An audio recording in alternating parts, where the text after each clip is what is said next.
I'm Kylie. I'm Corey. And we are Lit Libations. Welcome. We are talking about, what are we talking about? Bridgerton. Yes. Romancing Mr. Bridgerton. Part 1. Oh my gosh, yes. If you're here from, if this is your first episode because you love Colin and Penelope, welcome. Yeah. I'm nervous about it because we can relate this half to the show. Yeah. Because actually, I think when this comes out, both parts of the show will be out. Oh, perfect. No. Yeah. Yeah, I think it will. Both parts. Wait, when does the second part come out? Second part comes out June 13th. Soon. Right okay. now we That's are next week. Yeah. That's soon. Okay, yeah. I know. All right. So welcome. So yeah, I have some thoughts. Okay. And they're not all wonderful. Okay. But I'm excited.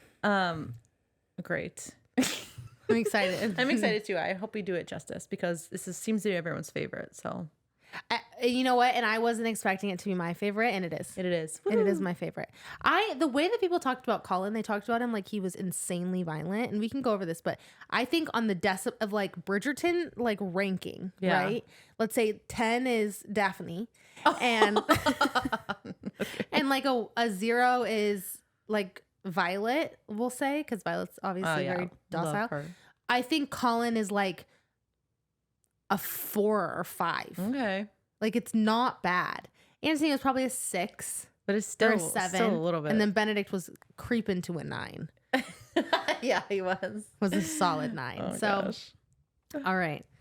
Shall we get started? Yeah, hold on one second.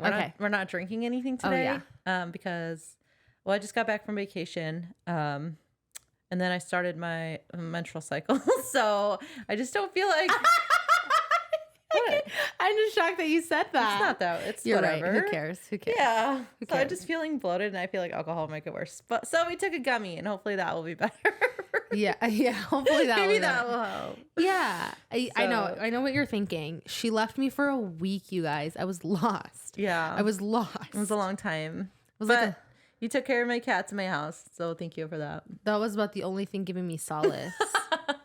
I almost built a shrine in one of the corners. You Just did. Joking. When I did came build a home. shrine. It was my birthday when I was gone, and she left me flowers and cupcakes and a fun card. Well, you know it's bad too because I suck at any like saying sweet things. Like I just am not very good at getting like emotional at all. Except for when I'm in the mood to get emotional. And she left me for a week, and I put in the card like the most emotional things. And I was It was so nice. God, I can't believe I did that. I really missed her. I may have teared up a little bit. Did you really? Yeah, it was like, so nice. I was gonna hang it up back here, but I was like, nah. I got the dog card just because I know you like dogs. Oh, yeah. If there would have been a cat one, I probably would have got that too. I get a lot of dog themed cards. Oh, I should have done something different. No, it's so okay. unoriginal. I love it. Well, I'm glad you liked it. Okay, are you ready? Yes. Me too. All right, here we go. Romancing Mr. Bridgerton. Yes. Okay. The prologue.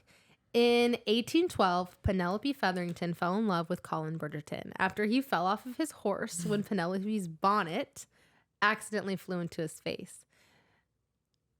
I just think that's funny. I'm sorry. I forgot about that. I was gonna start laughing. She didn't tie it right because she thinks she says that when it's tied fully, it like it itches her or something. Mm-hmm. Like it just is not comfortable. And her mom was like, "You need to tie that bonnet, Penelope," and she didn't. And then this happened. Do you think they all wear bonnets all the time in the book? Maybe when they're Like out promenading? yeah. That's exactly what I was gonna say Okay. too. Yeah, I do think that they do wear bonnets when they're promenading. So interesting. No one wears it. Do they in the show? I don't actually know what a bonnet is, if I'm It's being just like- super honest. it Like a goes- tied one. It goes over your head, like covers your hair, or you can like style it in your hair. I assume. I don't know. I'm gonna say no because Okay. maybe they do, but like maybe it's the side characters because I don't think the main characters do. Yeah, you gotta show that hair off. Yeah, because they are so elaborate with their hair, so it's like why would they? There was a moving that. sculpture in the Queen's hair. Yeah, it's not historically accurate. It's crazy. I don't think they had mastered like even electricity at that point. So Yeah. having a moving sculpture in her hair seemed True. it's fine. It's fine. I Yeah. mean, the Queen wasn't even in the books, so we overlooked that. Interesting, yeah. She's always so bored too. She's always so What is bored. up with that? I didn't like her storyline in the show at all. In her season? In this season. Oh, I wouldn't. You know what? I watched all 4 episodes today. Don't remember anything. I know. You don't remember the carriage scene? I remember the carriage scene. Oh, we all remember the carriage scene. We have to talk. All right, we have to talk about Penelope that later. Fingerington. Okay, here we go. 8. I saw that on TikTok actually. In 1813, Penelope made her debut. I think she was 17, correct? I don't know. She was either 17 or 18, and became a regular visitor at the Bridgerton household, becoming friends with Eloise. I think she had met Lady Bridgerton, and she introduced her to Eloise, and they became fast friends. I'll say, okay, so she saw Colin often and fell more in love with him. Like when she'd go to the Bridgerton house, because he made her feel really at ease in her own skin. She had trouble talking to people regularly because she had so much anxiety and she was just so nervous, and it seemed to melt away when she talked to Colin. She says that a lot, or a couple times throughout, I think. Yeah. She never had any suitors, but she still was in love with Colin. She said to herself always that she like kind of held on a little bit of hope for Colin. And even if she had a proposal, I feel like it's assumed or it's implied that she would have said no because she was kind of holding out hope for Colin. Right. She hoped the tiniest bit that he would love her in. What? Okay. She hoped the tiniest bit that he would love her back until 1817 when she overheard Colin telling his brothers that he would never marry Penelope Featherington. I think we all remember this scene. It was the most horrific scene. Jarring. It was very, very just the secondhand bear. Hi, Gilly. Why, Gilly? Gilly, I love you. So we remember that conversation. It was super embarrassing for everyone involved, even myself, and I wasn't there. Secondhand embarrassment. It was so bad. Penelope was actually the one who told Antony when on their walk home that Colin should travel more until he matures to the point that he actually wants to get married because he wasn't expressing any interest at all.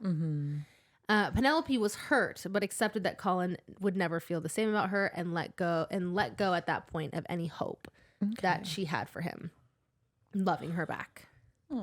While he traveled, Penelope became a spinster after not receiving any marriage proposals, keeping her love for Colin hidden. 0 suitors. While I think Eloise, I think it said that she turned down 6 proposals. So yeah, that would be hard. Right. Like just watching her reject everyone, and she's like, I have 0. Yeah. I have no choice to reject. I also want to say that after that conversation, where Colin said what he said, I was kind of disappointed because they did say that when he would come home, they would remain friends and he would occasionally dance with her at balls. And I was so disappointed in Penelope because I was like, let him go. Well, let him go and just like, I honestly wouldn't even I just could kind of, it's not that I wouldn't engage with him, but like dancing with him even like just would feel like too much. And he would always ask her, and I just kind of would be like, she knows she's in love with him. She's dancing with him constantly. It's just kind of keeping the hope alive, if that makes sense. Yeah, exactly. Yeah. Like cleaner cut it. Yeah, like the pleasantries are fine, but like the dancing is a bit much. Yeah. Every single time he comes back too. Yeah, if it was me, that hope would rekindle every time. Every time. A little bit. Like a strong flame. Every time he was nice, literally every time he was nice to me, I think I would just be like, in this is the land of Delulu. Yeah. Like how she managed to fight that, I honestly don't know. It's going to happen this time. Yeah, this is where he's going to love me. I'm going to say this joke and he's going to think I'm marriageable or whatever, you know? Oh God, actually I forgot to...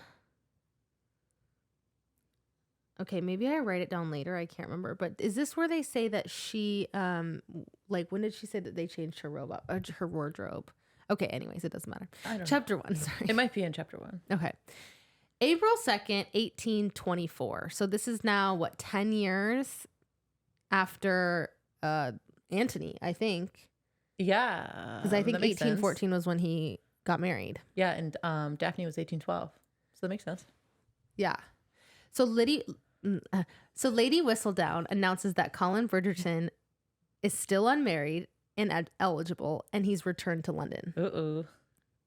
Penelope's mother, Portia, finds out Colin is back by reading Lady Whistledown, of course, and wants to do some matchmaking between him and Penelope's sister Felicity, which I don't believe that they specify how old Felicity is. I didn't know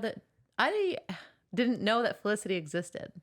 Oh, I remember them talking about Felicity. I don't. I'm so silly. It was very, very the brief. Featherington sisters. Yeah. She had to have been 6, 8, I guess, 10 years ago.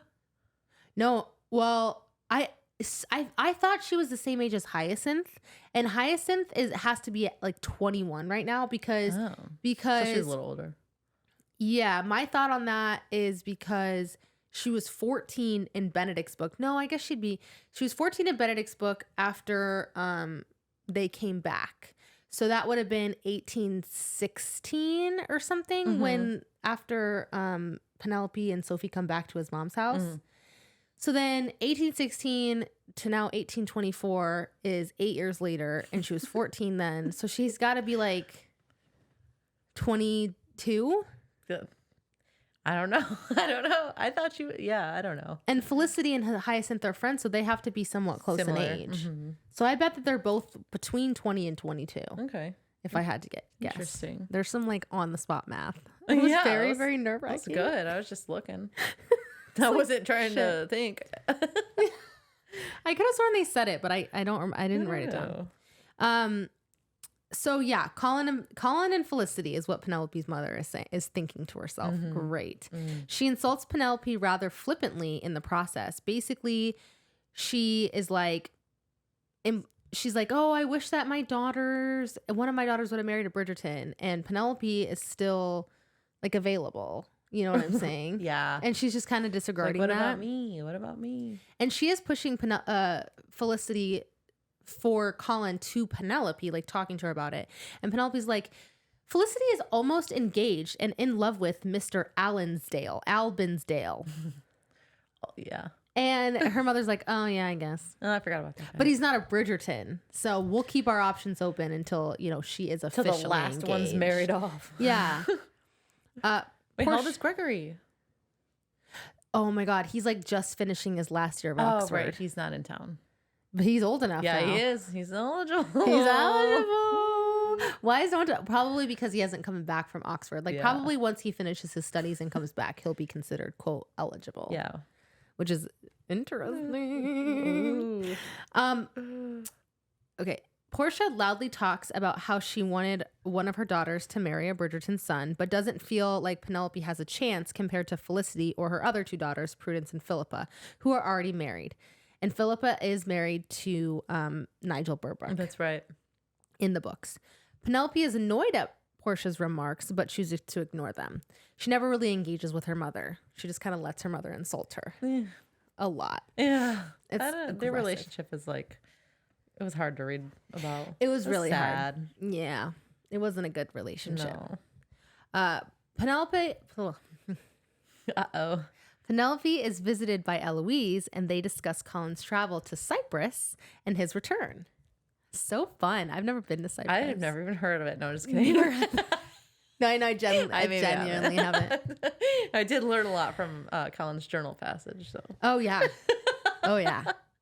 Then they discuss their spinsterhood and being friends till they die. It does kind of seem like they had multiple discussions about entering spinsterhood together. And that the spinster sisters, like we were talking about. The spinster sisters, 100%. Wow. They talk about even like owning a flat next to each other. Oh. You know what I'm saying? Yeah. Penelope's like, well, I have to take care of my mom. Oh, God, yeah. But they totally would, I think. Portia comes by and they discuss Colin's return. She leaves and Penelope tells Eloise about her mother wanting to match Felicity and Colin. Hold on. Sorry. It's okay. Eloise doesn't think it will happen either, but they know Portia will never listen. Then they discuss Lady Whistledown and how her identity has remained a secret for over a decade. Eloise leaves to meet her family for tea. Colin spends time with Antony and they discuss how long his return will last. Colin says he'll remain for the rest of the season probably and dreads Violet's attempts to do some matchmaking for him. Because this is the longest he's been in town for like, I think a while. Yeah. And so Lady Bridgerton trying to set him up is inevitable. Yeah, because marriage is the most important thing. Yeah, 100%. He hasn't had any babies yet. Gotta get some propping those out. Yeah, he's also 33. Yeah, 3 and 30. He's 3 and 30. So I'm not gonna lie, like in this day and age, yeah, no, he definitely needs to get the fuck on it. True. He doesn't. Who knows how many years he has left? Right. He could always be worried about diseases. He could be the brother that is supposed to die. Yeah. Like it's not Anthony, it's actually Colin. So Yeah, he's got to right. get the fuck on it. Anthony says that he won't be able to avoid. Anthony says he won't be able to avoid it at Violet's birthday party this week, which is really, really funny because I loved this passage because Colin's like, "How did you get away with throwing our mother a birthday party?" And Anthony's like, "Well, we basically were like, we'll throw this birthday party, and if you allow that to happen, we won't reveal your age." So they blackmailed her. Yeah. Benedict's like, "I got this. He's I like, have I an know idea. exactly what to do. This worked for me one time, like really well. It's gonna work again, okay?" Oh no. What the hell? He also tries to convince Colin to marry, but Colin just walks away and refuses to let Anthony finish. It's not in like a mean way though. He like makes a joke about how he's gonna try and escape the room. He's like eyeing the door, and Anthony's like, "You can't escape this conversation." And he's like, "Yeah, but I can't escape this room," or something like that, and then like dips out or something. Yeah, it's supposed to be lighthearted. Oh yeah. Chapter 2. All right. We're at April 9th now, 1824. Lady Whistledown says that Violet's party is a more upbeat moment in the boring Tawn season. Penelope is enjoying an eclair at Violet's party when Colin greets her. Is this scene in the show? No. I feel like it was. I feel like I've seen this. This where she drops the eclair? Yeah. Oh, maybe. In like season 1.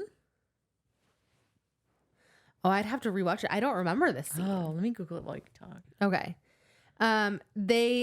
The two make small talk until Penelope realizes she accidentally let the eclair filling drop onto the floor.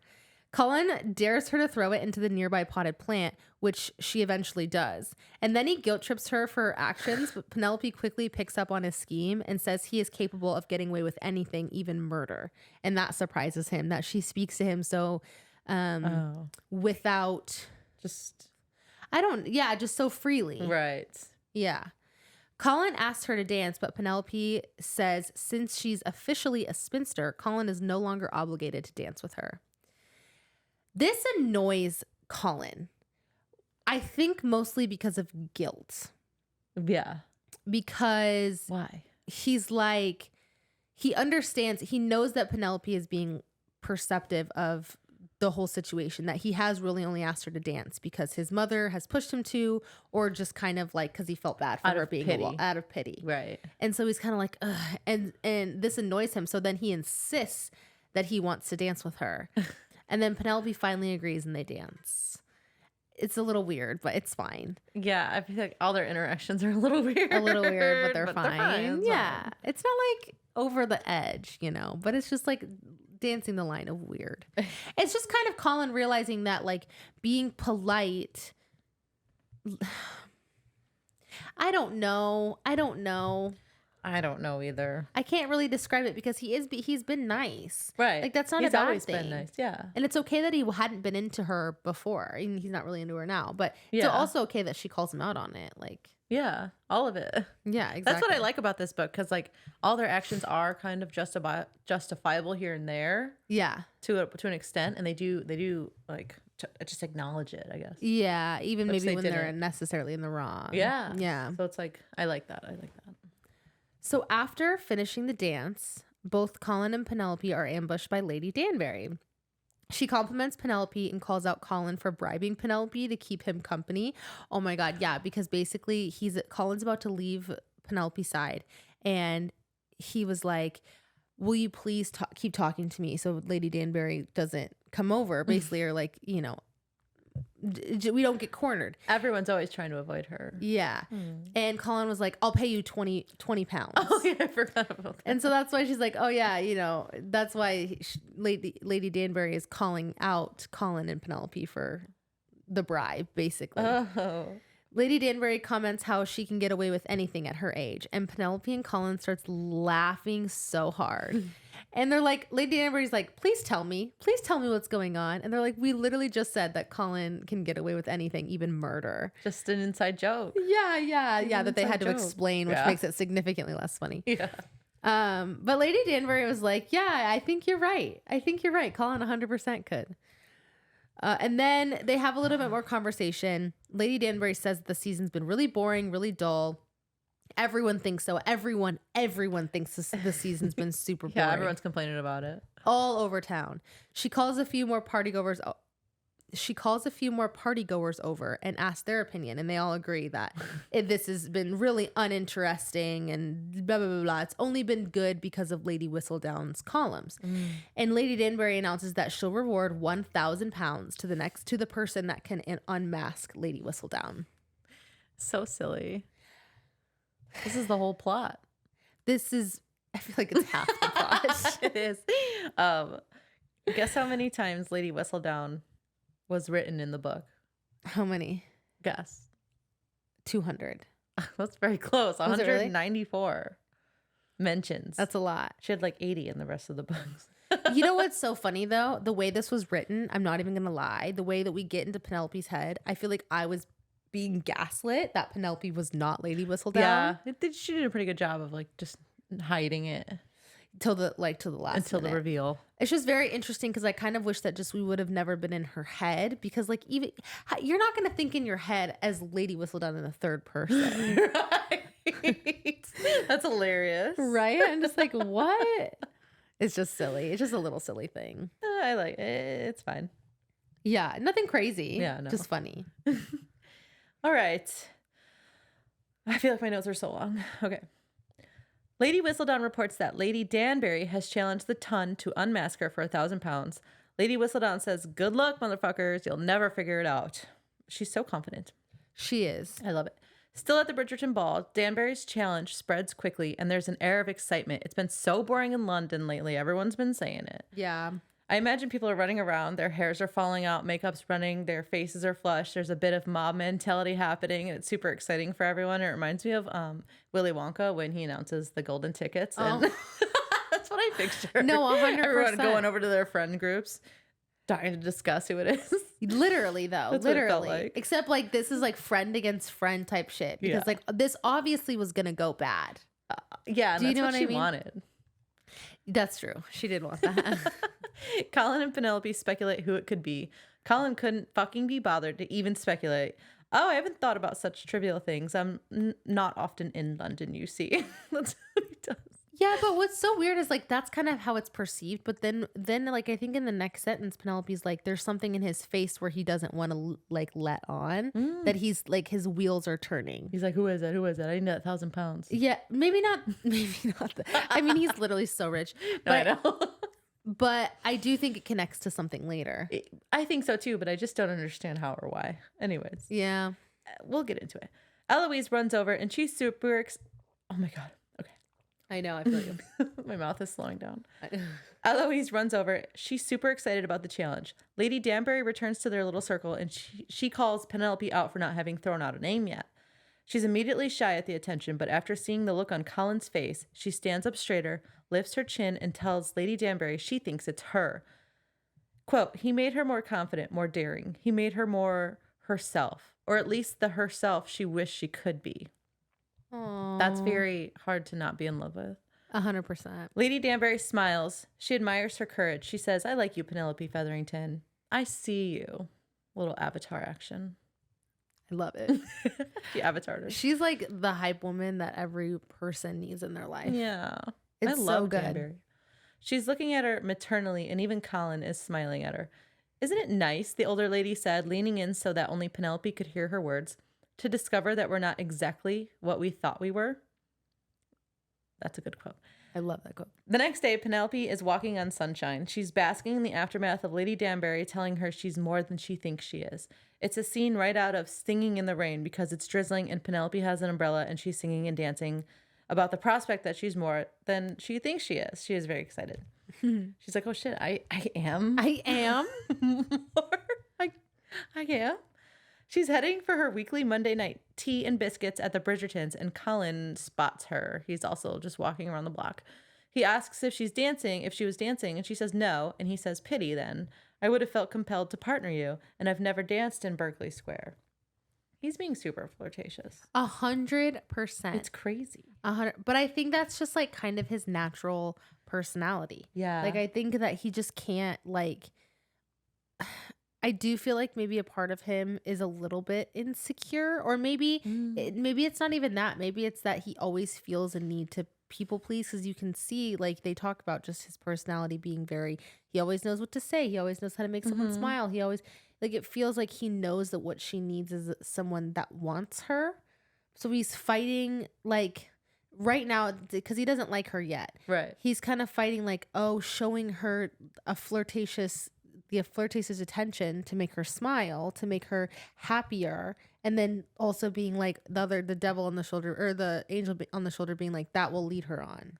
Oh, do you know what I'm saying? Yeah, that's kind of the vibe I get. Okay, yeah. What do you think? It just seems like, I mean, okay, so yeah, he is being flirtatious, and I don't think that's necessarily an accident, but I don't think he thinks Penelope will take it the wrong way. Or, you know what I mean? I think that's just their rapport. They just have this rapport. They have like a flirtatious rapport. Maybe. Yeah. And because Colin makes Penelope feel like herself, and your true self comes out when someone is like that. You know what I mean? So he is seeing her true self. So they just have this rapport. Right. But why does he act like that with her, even though like it could be because he's so cautious, and he talks about it all the time, or at least in the beginning more so, that he doesn't want to give her the wrong impression. Oh, like he's very intentional well, about then trying. He's just dumb. Right. Okay. So that's what I'm saying. Like, I feel like he's trying to fight it, because even then he was like, when he was like, oh, I'll dance with you, but then in his head he's like, I can't dance with her. Like, that's giving her the wrong impression. Like, that's, because I wouldn't want anyone to think that we're actually. Maybe it's just for the plot. I don't know. I mean, they say many times his attack is charm and wit and a smile. Yeah, so maybe that's just his fallback. Like, that's how he acts with everyone. Yeah, I think that's a good. Maybe not men, but give the wrong impression. Dance with me. Dance with me in the middle of the square. But then she leans into this playful banter, having gained courage from the night before, and says, yes, I was dancing. It's rather enjoyable. To which Colin replies, then surely this must be my dance. right in the heart. I know. But she refuses every time. How does she not just like fall into a puddle? I would too. But she refuses, saying people will think they're courting, and when it comes out that they're not, everyone will think it would be Colin that had broken it off, and they both know it to be true, and she doesn't want to subject herself to that. He thinks about the different ways that society treats him as a 30-something white male, and the way they treat Penelope as a 28-year-old plain spinster, and then he's like, wow, I'm so privileged. I don't actually remember that. Those are my notes. He does a very good job of putting himself, trying to put himself in her shoes, because obviously there's no way to even put himself in her shoes. No. Like, it is truly fully impossible, but I think he tries, and I think he does a decent job. And that's good. That's a check. Yeah. He apologizes and says, let's start over. And they playfully say hi to each other again in the park, and the weird tension is broken. Then all of a sudden he's like, hey, you're alone. Like, where's your maid? At first she's upset. He seems to have forgotten where she lives, but he's just thinking she needs an escort, even though she's a spinster, so she doesn't get kidnapped. You know, the amount of times that comes up, I would have thought someone would have gotten kidnapped in this book. Oh my God. Or like that it's happened recently. Yeah. Or just like there's like a milk carton or something. A missing milk carton. Yeah. Like, no, Nothing. I don't disagree with you. That's interesting. She's like, nah, I don't need that. He says, well, I'd never let Eloise walk alone, so you shouldn't either. They argue about marriage, giving each other shit about it. And then finally they head off to Violet's together. I guess they were just in that square being rang down the whole time.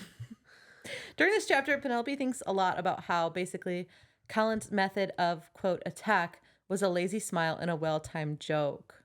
But was he attacking? Yeah, that's not a joke though. He was like full blown flirting with her. Yeah. Even when he was like, "Oh, you shouldn't be walking by yourself," he like was like looking around. He's like, "I'm just trying to make sure that there are no spots so you could get taken."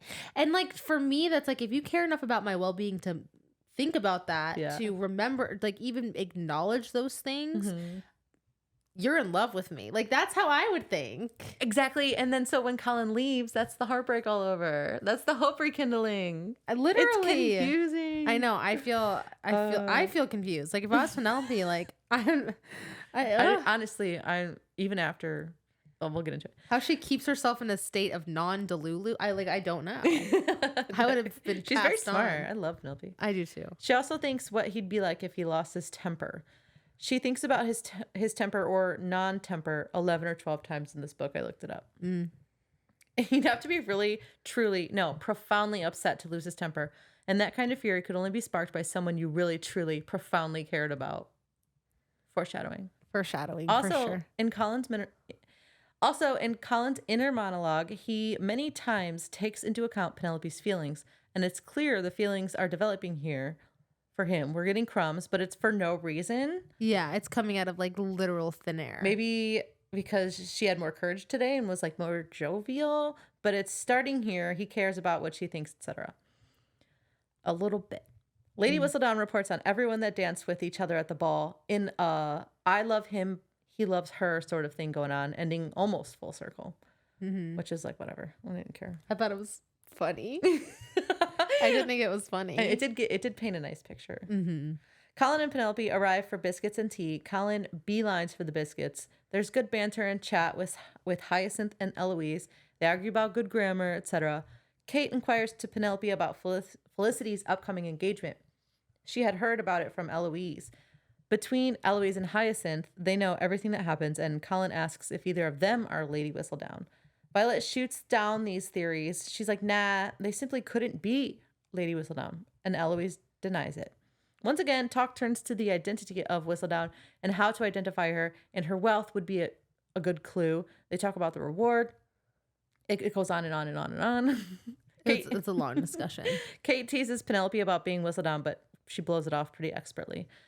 Violet kind of scolds Hyacinth for being so interested in Whistledown and tells her primary focus must be looking for a husband. That was a quote. Hyacinth I love Hyacinth. I do. I love Eloise and Hyacinth in this. I agree. And even Felicity too. Yeah, they're fun little trio. They're not a trio. I wish they were, though. That'd be cool. Although she seems to have accepted Eloise's spinsterhood. We get a little passage about Francesca, so if you don't want to hear anything about Francesca, skip ahead 15 seconds. Okay. It does mention that Francesca was widowed 2 years after her marriage, and she lives her life at this time popping between her late husband's family in Ireland, was it? I think? Scotland, and her own family. And that was pretty much it. They talk more about Whistledown, and Colin changes the subject, asking Penelope about Felicity's suitor, whose name is Mr. Albansdale, and how he might propose soon. But riveting stuff. This honestly, half this chapter is like not important. Yeah, just filler stuff. Yeah. They talk about how Eloise and Penelope are spinsters, although Eloise has refused 6 marriage proposals, like you said. Penelope has refused 0 because she has been asked 0 times. Penelope thinks to herself that if someone nice and reasonable had asked to marry her tomorrow, she would say yes, which makes her sad because admitting that to herself is basically her giving up on Colin. Colin tells everyone that Penelope thought Lady Whistledown might be Lady Danbury. Then they go through scenarios if each of them was Lady Whistledown, what a good ruse they'd all be putting on. So after a few minutes of these back and forths, Colin says maybe all we have to do is look left. And everyone does except for Eloise, who looks at Colin, and she says, were you trying to tell me something when you sat down? And he's like, I don't know, but he was. Or he just thinks it's her. I forgot about that. Yeah. And I didn't realize that I kind of forgot about that. I put down, I don't know what that's supposed to mean, but then like later on, he does talk about Eloise being Whistledown a lot. You're literally so right. When I first read it, I was like, I read it like 4 times. I'm like, what does it mean? I did too. I was like, am I reading this right? And then like, I don't understand. After reading my notes again, I was like, oh, well, yeah, it's obvious. He was trying to tell her something. That's such a weird way to do something too. Like it was hard for me. He's kind of a ham. I don't know. One thing I'd like to say. Oh, okay. So Violet, do you feel like she was getting annoyed at all the talk of like Eloise or Hyacinth being Whistledown? She was just like, no, like don't say that. Like, are you kidding me? Like they can't be Whistledown. Like it would be insulting if they were. Yeah, 100%. Why? I think because they do kind of mention this later, but I think their perception of it is they're extremely popular in the ton. If one of them were to be Whistledown, I do think because of their popularity, because their likability, because they kind of show themselves to be kind and caring and like those sorts of people, being the kind of people that would, or like one of them that would do a paper where it's just gossip and talking shit about people. Oh yeah, would kind of be it would be hypocritical. Ruin their reputation a little bit. Yeah, maybe the whole families. Yeah, no, that's what I'm thinking. Okay, that makes sense.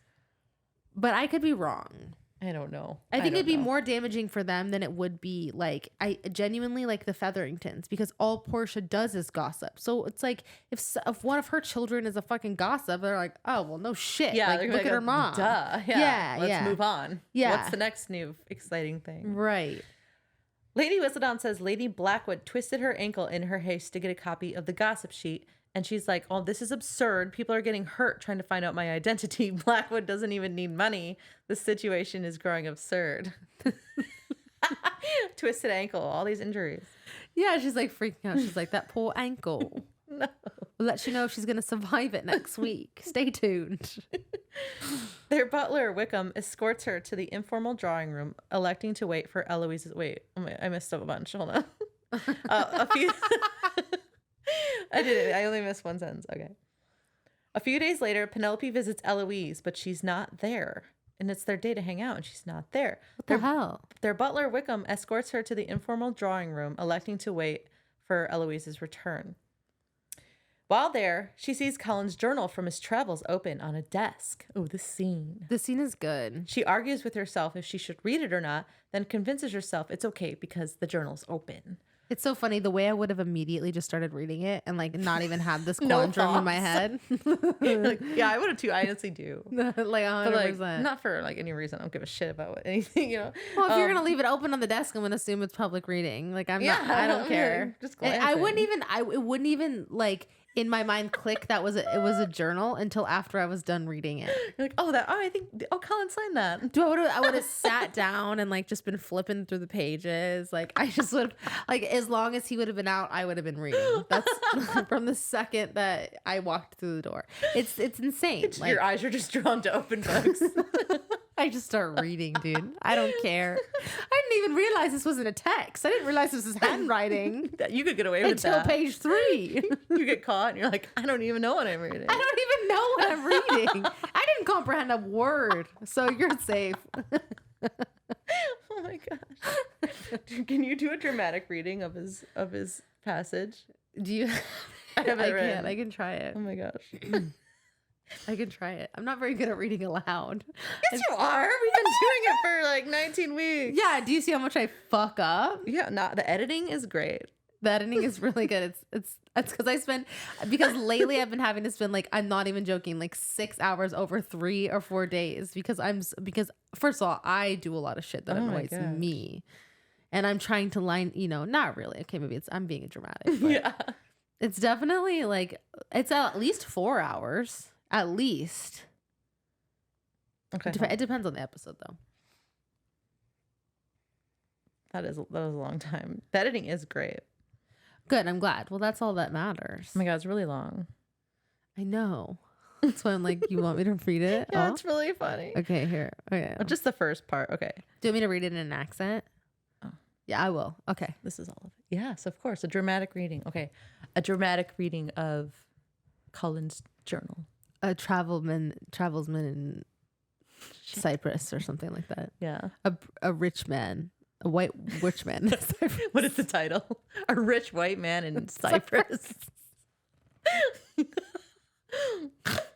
By Colin Bridgerton. Does he have a published work by the end of this book? Is that the name of it? It's like a gentleman in Cyprus or something like that. Oh, it is. Yeah, I can't remember exactly how he described himself. But that's so funny. A white rich man in Cyprus. The third son of a white rich family in Cyprus. That's so funny. Okay. In England, here the sand ripples between tan and white, and the consistency is so fine that it slides over a bare foot like a whisper of silk.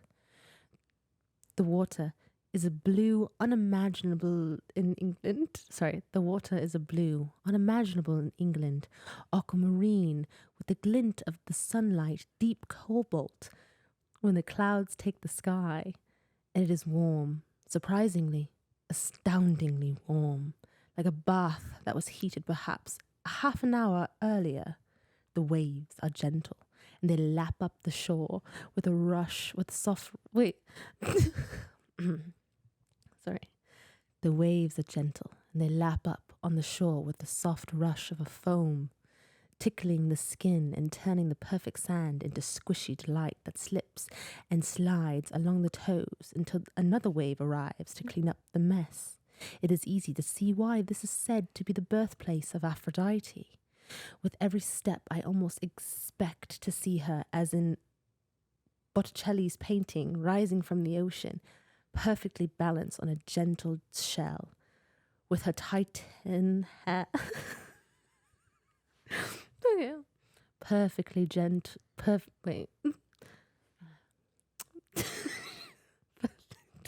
Perfectly balanced on a giant shell, her long Titan hair streaming around her. If ever a perfect woman was born, surely this would be the place. I am in paradise. And yet, with every warm breeze and cloudless sky, I'm reminded that this is not my home, that I was born to live my life elsewhere. Is that it? Is it? Nope. I was like, I don't know what is it. That does not quell the desire, no, the compulsion to travel, to see, to meet. But it does feed a strange longing to touch a dew-damped lawn or feel a cool mist on one's face, or even to remember the joy of a perfect day after a week of rain. The people here can't know that joy. Their days are always perfect. Can one appreciate perfection when it is constant in one's life? It is remarkable that I am cold. It is, of course, February, and it's It was so good. February. And as an Englishman, I am quite used to February. Oh, no.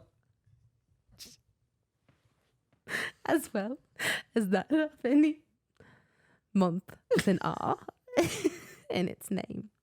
But I am not in England. I am in Cyprus, in the heart of the Mediterranean. And just 2 days ago, I was in Paphos, on the southwest coast of the island, where the sun is strong and the ocean salty and warm. Here, one can see the peak of Mount Olympus, still caped with snow. I had to say that one. Caped. Still capped is the word. I didn't know what the word was until you said it right. It's capped. Still capped in snow. So white, one is temporarily blinded when the sun glints off it. The climb to the altitude was treacherous, with dangerous lurking around more than one corner. The road is rudimentary, and along the way we must... That's it. That's it. That's all she could see. You're going to hand me your microphone. That was the hardest thing I've ever done. That was so good. When I said caped and I realized it's capped, I was like, I can't do this. You did really good. I think it's going to turn out well. Okay, good. Oh, fuck.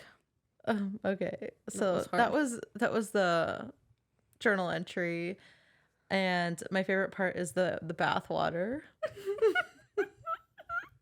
Yeah, it's really good. It's a good description. I don't know a bath an hour and a half after I've made it. Well, no. I don't think I've... You know, maybe when I was a kid, I was in a bath that long. I don't spend that much time in a bath now. No. I mean, if people do, that's amazing.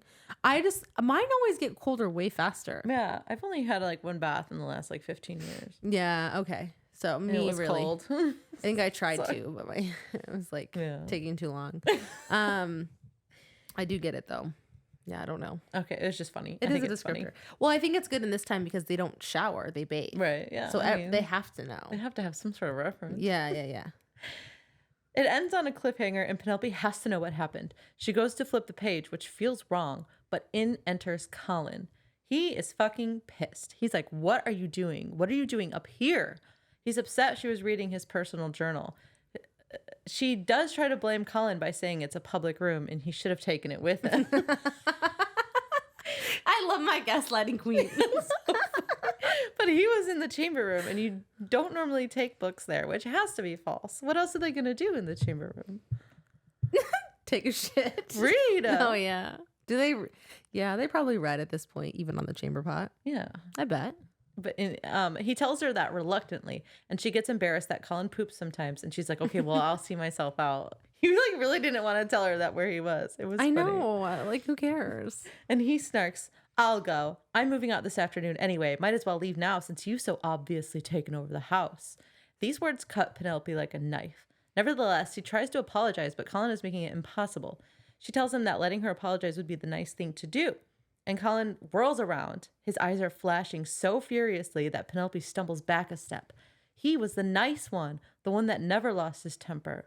Until now. It's actually crazy after reading this book to hear that he's never lost his temper, because seriously, he does it a lot. He was so quick triggered on everything. My all God. Of these. So that's why it doesn't make sense. Yeah. He goes to gather his things, telling her that. Okay, wait. He gathers together? No. He goes to gather his things, telling her there's not a thing in the world that could justify her behavior, and cuts his hand on, I assume, a letter opener. I don't know. And he's in real pain, you guys.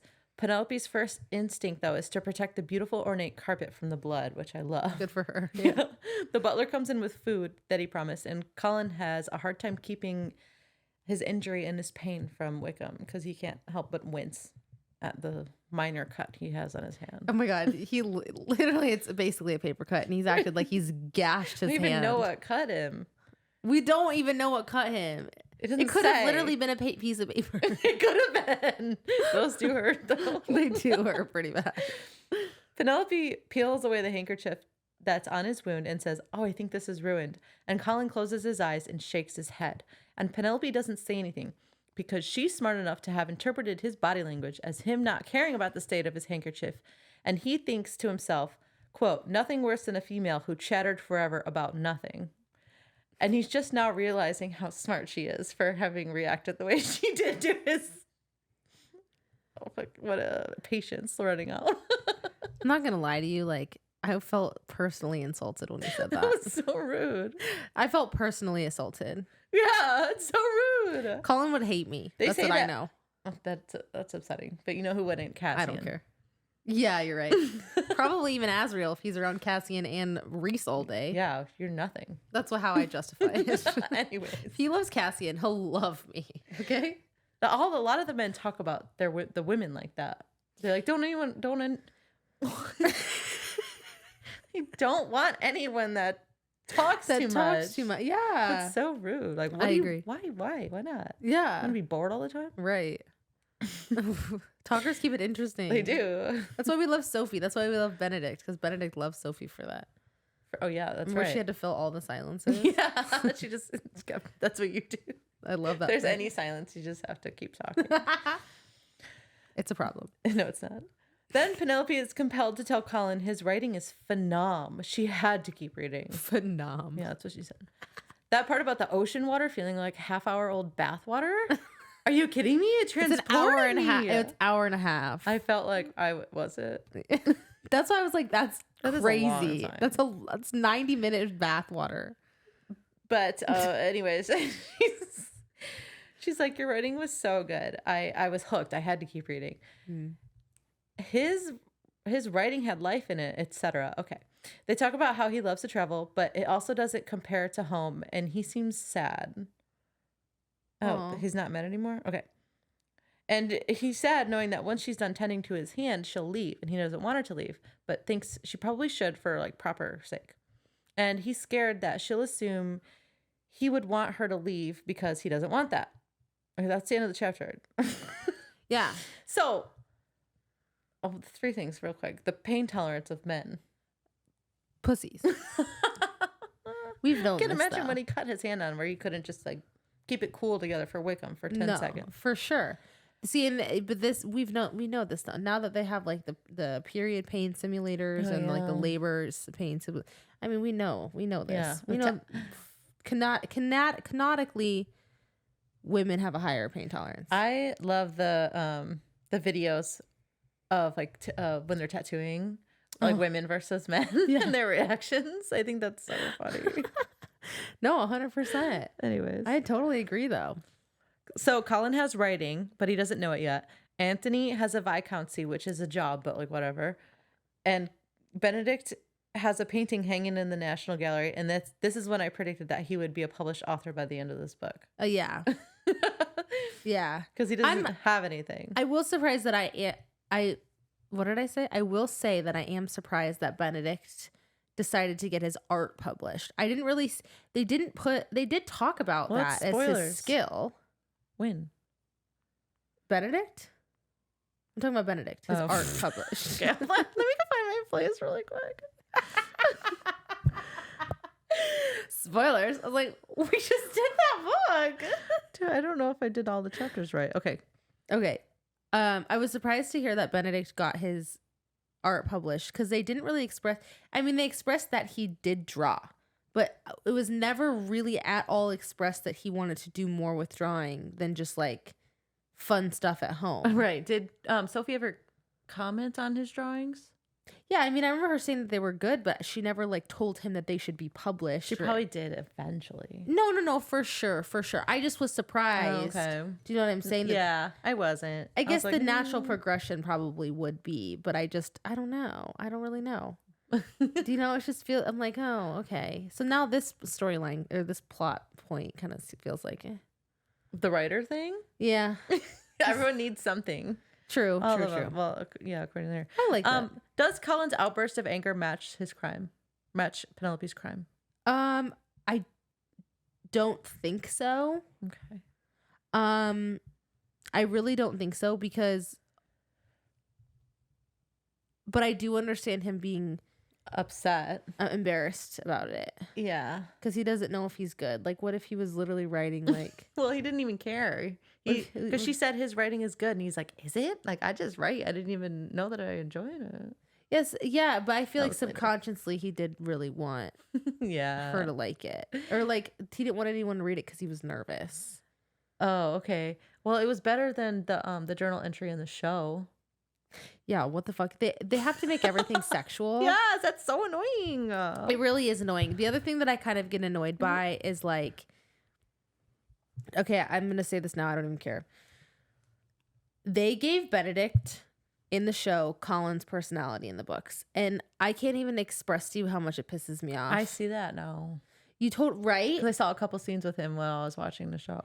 They make him in the show seem like he's incredibly insecure but like in a way where being out in front of people, like the way that they're trying to portray charming just doesn't seem. The way that they portrayed Colin's charm in the books was like that it was sincere and authentic and real. Like he genuinely does care about that people are happy for the most part. Right. He'll call out bitches if they're being bitches, but he's never going to like just do shit to fake things like whatever, you know. I forgot what I was going.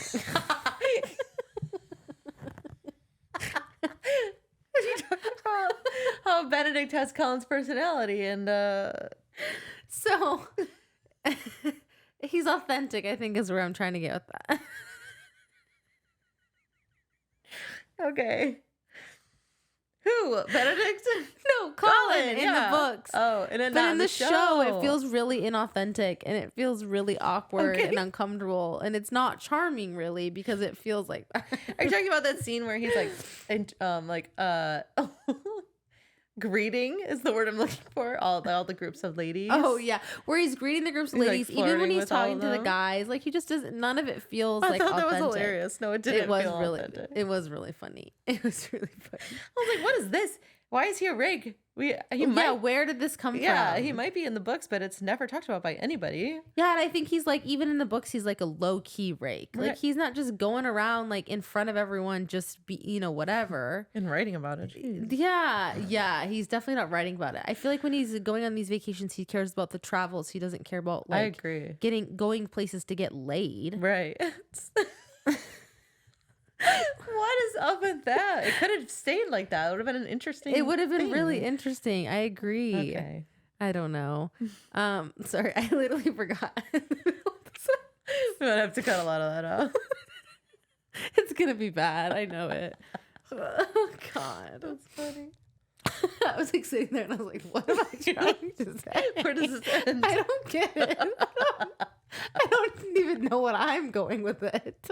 I can't finish this sentence. I wish I would have. I wish I just would have like auto-filled words. Autocorrect. Autofill. Yeah. Okay, chapter 6. Gosh. Lady Whistledown says everyone, including her, has secrets. Colin is giddily happy over Penelope's compliments about his journal, and though he feels like a fool, he can't help himself. He keeps asking her like questions. Like he kind of keeps repeating it. Okay, like what was your favorite thing? Oh, that was your favorite thing? Okay, but like why was it your favorite thing? And then also tell me again what another one of your favorite things was, and then tell me why about that. Just milking it. Oh, he was 1,000%. Penelope says how seeing Colin's writing could make shit. I had that one too. Penelope says how Colin's writing could make her feel like also enjoy it. Right? Oh no, we're at the peak. Oh no, I skipped like 4 words. Penelope says how seeing Colin's writing could make her feel like he was also enjoying writing it as well. Does that mean like he was happy to write it? It's like I could tell your joy from writing comes through on the page. Yeah. Yes, exactly. I can feel your happiness. Just like that hour-and-a-half old bathwater. Exactly. It's so warm. So good. Colin realizes she is right and wonders why he didn't realize before that he enjoys writing. Like you said earlier. Yeah. Penelope thinks it gives him a purpose in his life, and Colin asks if she has one. Oh, do you have a purpose? I just got one. I really like my purpose. You should get one too. I really think you'd like it. I think I like it. I love having a purpose. I love it. Everyone has a purpose. Now I have a purpose. Oh my gosh. Anthony is Viscount. Benedict is art. Colin is writing. Colin is writing. Purpose by Julia Quinn. I thought you were going to say Colin Bridgerton. It could be him too. Penelope thinks it gives... Oh, I said that. Penelope admits she doesn't, and Penelope admits that she doesn't. And it is... Oh, God. No. I can't do it. Shit, I'm sorry. Okay, I swear to God, I'm gonna figure it out. Penelope admits she doesn't, and it is envious that Colin can...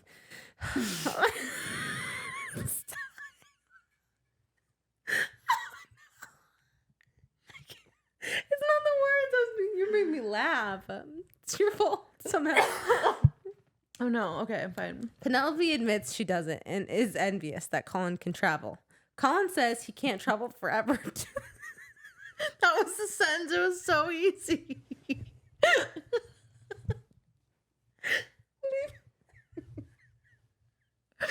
Sorry. Me too, because I think I'm only 1 chapter into 4 in a row. Like 4 minutes since you took over. Okay, shit. Okay, Kaylee, it's okay. Get it together. Okay. All right, here we go. Good thing we didn't drink. Penelope admits she doesn't. Oh, I said that.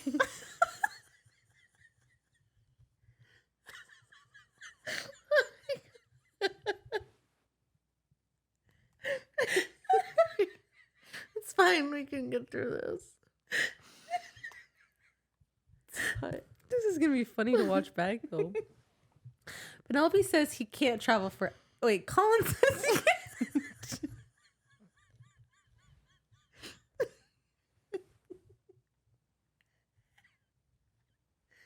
I hate myself. I'm going to have to cut half an episode. Okay. Colin says he can't travel forever, defending himself. Penelope listens as Colin says that he has no purpose once he gets home, and she doesn't believe him. Colin then reveals how, in comparison, Colin then reveals.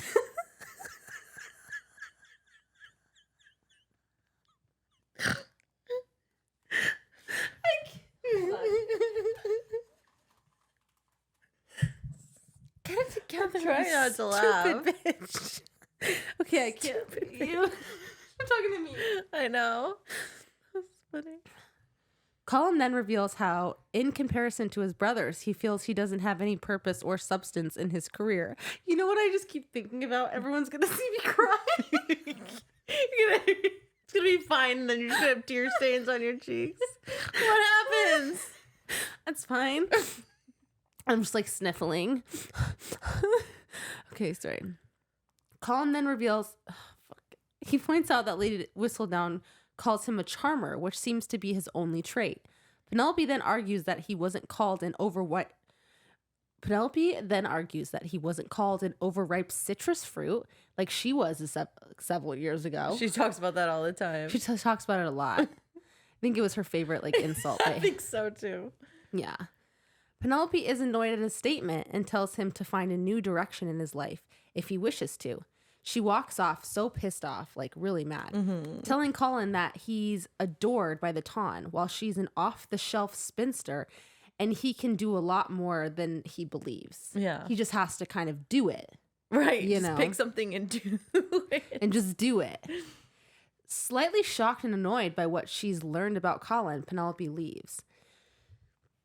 This, I think, is where she's realizing that Colin is not just a fantasy in her head. Like, he's a real person with, like, real flaws. You know what I mean? Yeah. Okay. She feels bad about the way he spoke. Colin feels bad about the way he spoke to Penelope, realizing he values her friendship more than he ever knew. He remembers how he inadvertently insulted her 7 years before when he declared that he wouldn't marry her, and decides to apologize to Penelope during the Smith musicale that evening. Smythe? Oh, whatever. I don't know. I always pronounced it Smith, and then I heard Smythe one time, and I was like, wait, what? All right, I have gathered myself together so we can get through this. All right. Lady Whistledown reports that Colin was at the Smith. Yeah, I don't really know. Because I feel like it's Smith. Oh, is the Y in the first one? Yeah. That's probably it. The Smith musicale with an injured hand, which drew the attention of many ladies, much to his annoyance. He didn't want shit to do with them. I don't feel like. Yeah. Penelope is at the musicale, dreading every minute of it with felicity. Eloise then joins them as they discuss Lady Whistledown insulting the girls in her next column. Because the Smith musicale is notorious every single year, and they're super bad. Yeah, and isn't it a family? I think, yeah, like it's like extended and not extended family. So a bunch of people from one family, they're playing like violins and shit. Yeah, and they're notoriously only one wretched. of them, only one of them was any good, and she kept acting embarrassed about. No, I don't even think she was good. They just said that she was aware. She just knew that they were bad. Yeah, that's what it was. When the other girls were just like completely oblivious. Am I gonna get a contract? Yeah. Am I gonna be the new singer? I'm gonna get a proposal after this. Yeah. Everyone's like got stuff plugged in their ears. Eloise, okay. Lady Danbury then joins them and points out that the cellist is not as eager to be there as the other three. Something Penelope also noticed like 3 minutes before. Penelope emphasizes with the girl. Empathizes. Penelope empathizes with the girl, and Lady Danbury said she does too. Aww. Lady Danbury then watches Penelope intently and declares that she believes Penelope is Lady Whistledown. Oh. Yeah, I know. That's crazy. I forgot about that. Penelope is flattered by her thought and tells Lady Danbury she thinks that she is still. Like, she's like, I still think you are. Yeah. Lady Danbury says Lady Whistledown could be anyone. The point is like, don't count anyone out type of thing. Okay. Lady Danbury says that the Ton is not solving her challenge the right way, as they should be looking for someone less obvious, someone nobody would expect. Exactly. And she kind of used the example of like Lady Featherington and how she gossips a lot. Like she'd be an obvious suspect for Lady Whistledown. Yeah. But she's like, I don't think it's someone like Lady Featherington. Yeah. Penelope is impressed with Lady Danbury's observation, but still believes she's Lady Whistledown. Okay. Who said that? Penelope said that in her own head. Oh, that's what I'm saying. that's They really threw us hilarious. for a loop. I didn't like catch those things. That's funny. It was like very subtle, but she, very much so, was like in her head was like thinking these things. Like, and the whole time it's like ridiculous reading it, knowing who Right. Lady was knowing who Lady Whistledown is. Yeah. So it'd be hard to like, I don't know. That's so funny. Lady Danbury then announces Colin's presence, surprising Penelope, Eloise, and Felicity. Mm. As the musicale begins, Penelope is distracted by Colin sitting behind her while desperately trying to ignore the ill playing of music. Because it's bad. It's as bad as everyone thought.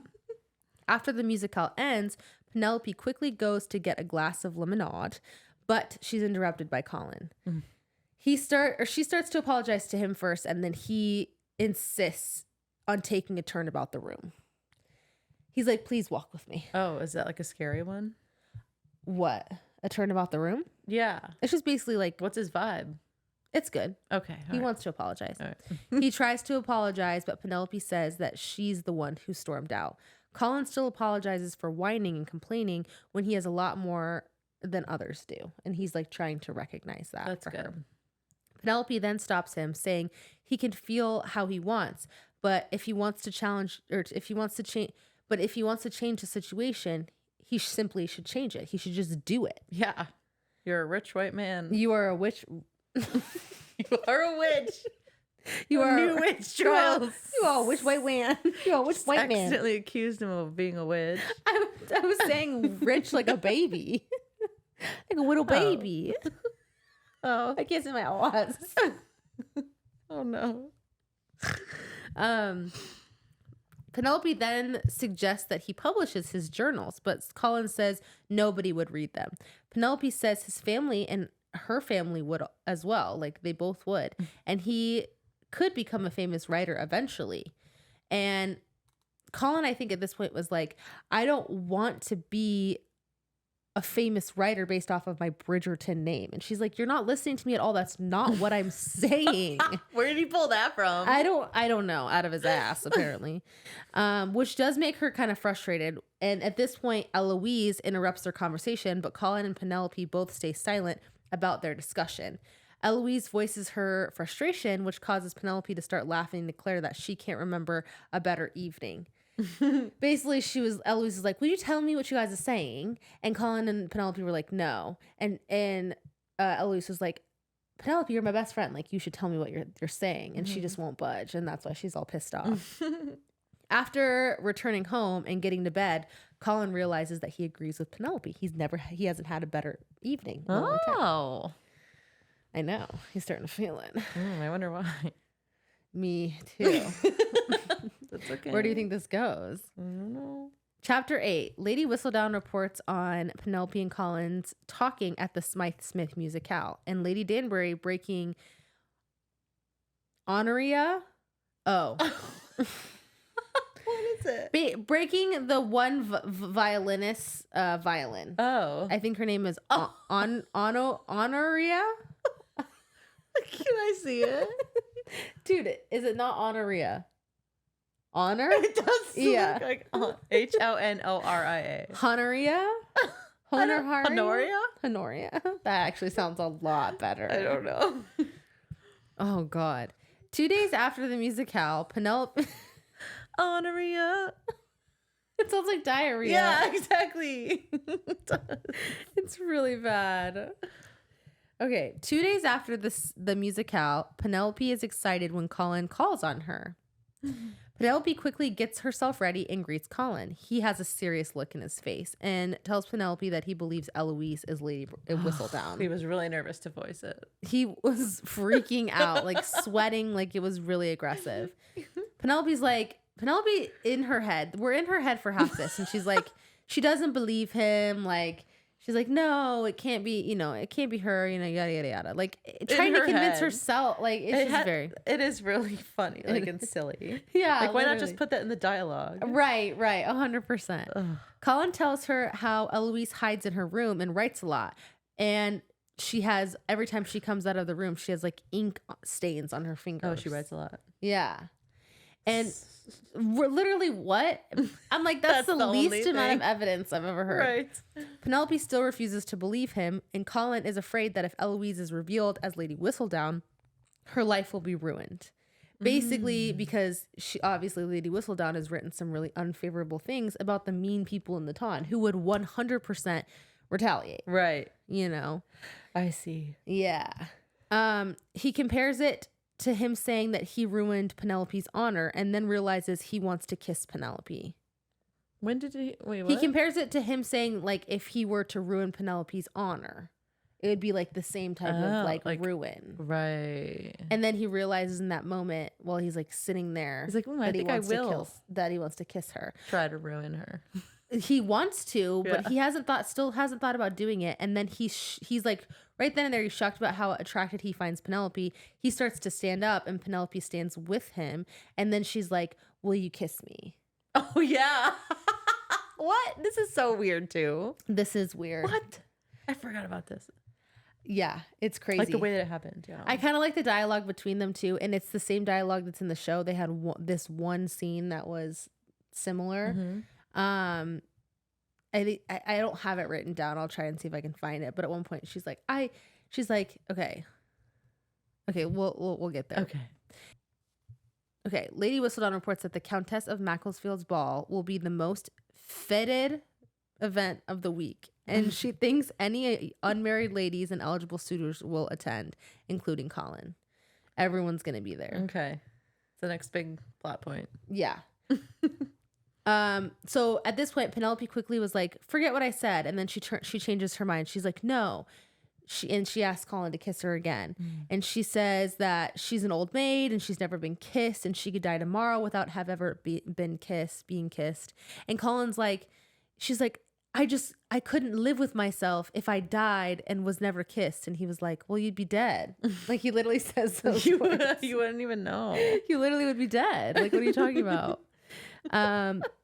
It's so funny. And as she's rambling around, like, Colin is looking at her and he's like, oh shit, like, I really find her attractive. Like, he's talking about her eyes. Like, he is just like, he's like starting to feel perfect skin. Yeah. He's not burning yet, but he's tingling. Does he say it? Oh yeah. That's all for. Yeah, he's tingling for her for sure. He finally kisses her and the two are overwhelmed by emotion. And it's a pretty hot kiss. It is. I think it's a really good kiss. It was. Yeah. It was. And what's funny though is he's doing all the work and she's just standing there. And I think at one point he's like, they break apart and he's like, you know, you can be an active participant, as he's kind of like teasing her. I think he's like he's teasing her in a way that he's gonna kiss her again. Yeah. But he's telling her like she can be a part of this. You can move your hands. Yeah, from your side. Yeah. I wonder if she's being active in her mouth, because I just kind of picture her being. And him be like, you can be an active participant. How long did they kiss for when she was just doing that? I don't know if she wasn't moving her lips. I just picture it like that.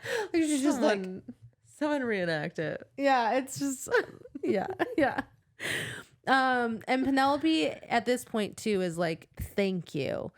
And suddenly Colin is like consumed by guilt and just lashes out at Penelope. What?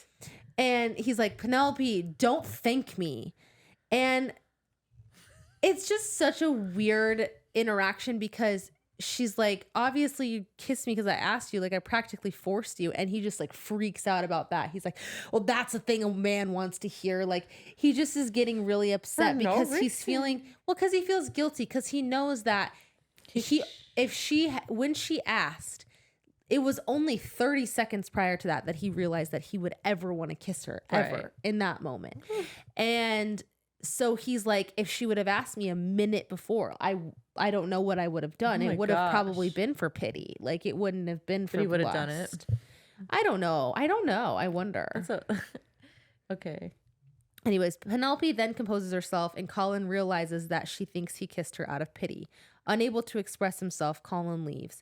Colin returns home and finds a letter from his mother asking him to come to her house. Uh-oh. He walks through the rain and reaches number 5, which is what they call her manor. I love it. Wickham lets them in and says Violet is currently talking to Francesca in her study. Colin decides to change into some of Gregory's clothes because Gregory, Benedict, and Colin are the same measurements and like the same build. That's so and convenient. the same height. Did I say Benedict? Not Benedict. Anthony. Oh, just the 2 of them. Or Anthony, 3 of them. Colin, and Gregory. Ugh, that's a lot. That's a lot of kids, but it's nice that they're same. Same. Hand-me-downs. 100%. Probably not for that rich ass family, but no, yeah. She should have. Right? On the way to changing his clothes, he's found by Eloise, which makes him remember everything that happened with Penelope, and it makes him like feel a lot of emotions, not great ones. He goes to change, trying to avoid Eloise, but she's waiting for him. She knows that he visited Lady. He knows that there's not even a lady. She knows. Like, why did I say that? She knows that he visited Penelope and asked what they talked about. It's so fucking stupid. Like, what am I doing? Colin tries to dodge the question, but Eloise refuses to budge. He finally pulls her aside and accuses her of being Lady Whistledown. You won't shut up, so I'll just. He's like, fine. Something at you. We'll just have the conversation then, all right? Get in your room. Eloise denies it, but Colin points out the ink stains on her finger. On her fingers. Explain this. Explain. She's like, I was writing? Have you never used a quill before? Like she says, she does say that. Yeah. Eloise says that she was writing many letters, and Colin asks who she was writing to, and Eloise does kind of get suspicious and like is like refuses to tell him. If I hadn't known that Penelope was Lady Whistledown, I think at this point I would have been maybe convinced that it could have been Eloise. Yeah, they do try to set that up. I agree. A red herring. Yeah, for sure. Colin says he doesn't believe she's not Lady Whistledown, and Eloise is furious that he doesn't believe her. She tells him that he's not being a good brother, and he leaves angry. And Colin is just overall pretty upset about the day. And he made it worse for himself. So is this where Eloise starts shutting herself away then? Yeah. So it's after this big fight. Yeah. The fight with Colin was the catalyst. Oh, for sure. I don't know what happens later, but so at one point they were talking about flicks. What were they talking about? Flicking like dust off of something? I forget, if I'm gonna be honest. Colin said, I'm quite good with my flicks, and I thought he was flirting. Oh, writing, like he had good. I'm assuming like the flicks on his quill. Yeah, 100%. And he said, I'm quite good with my flicks. Yeah, I thought that was like a sexual innuendo. Who was he saying that to? Colin and Penelope. Oh, maybe it was. I wrote that down. Yeah, I mean, it could be some false. Like he seems to confuse like funny with flirting. So I mean, I wouldn't be surprised. Yeah. Or charming with like being flirty. Right. You know what I mean? And also Penelope invalidates Colin's like feelings.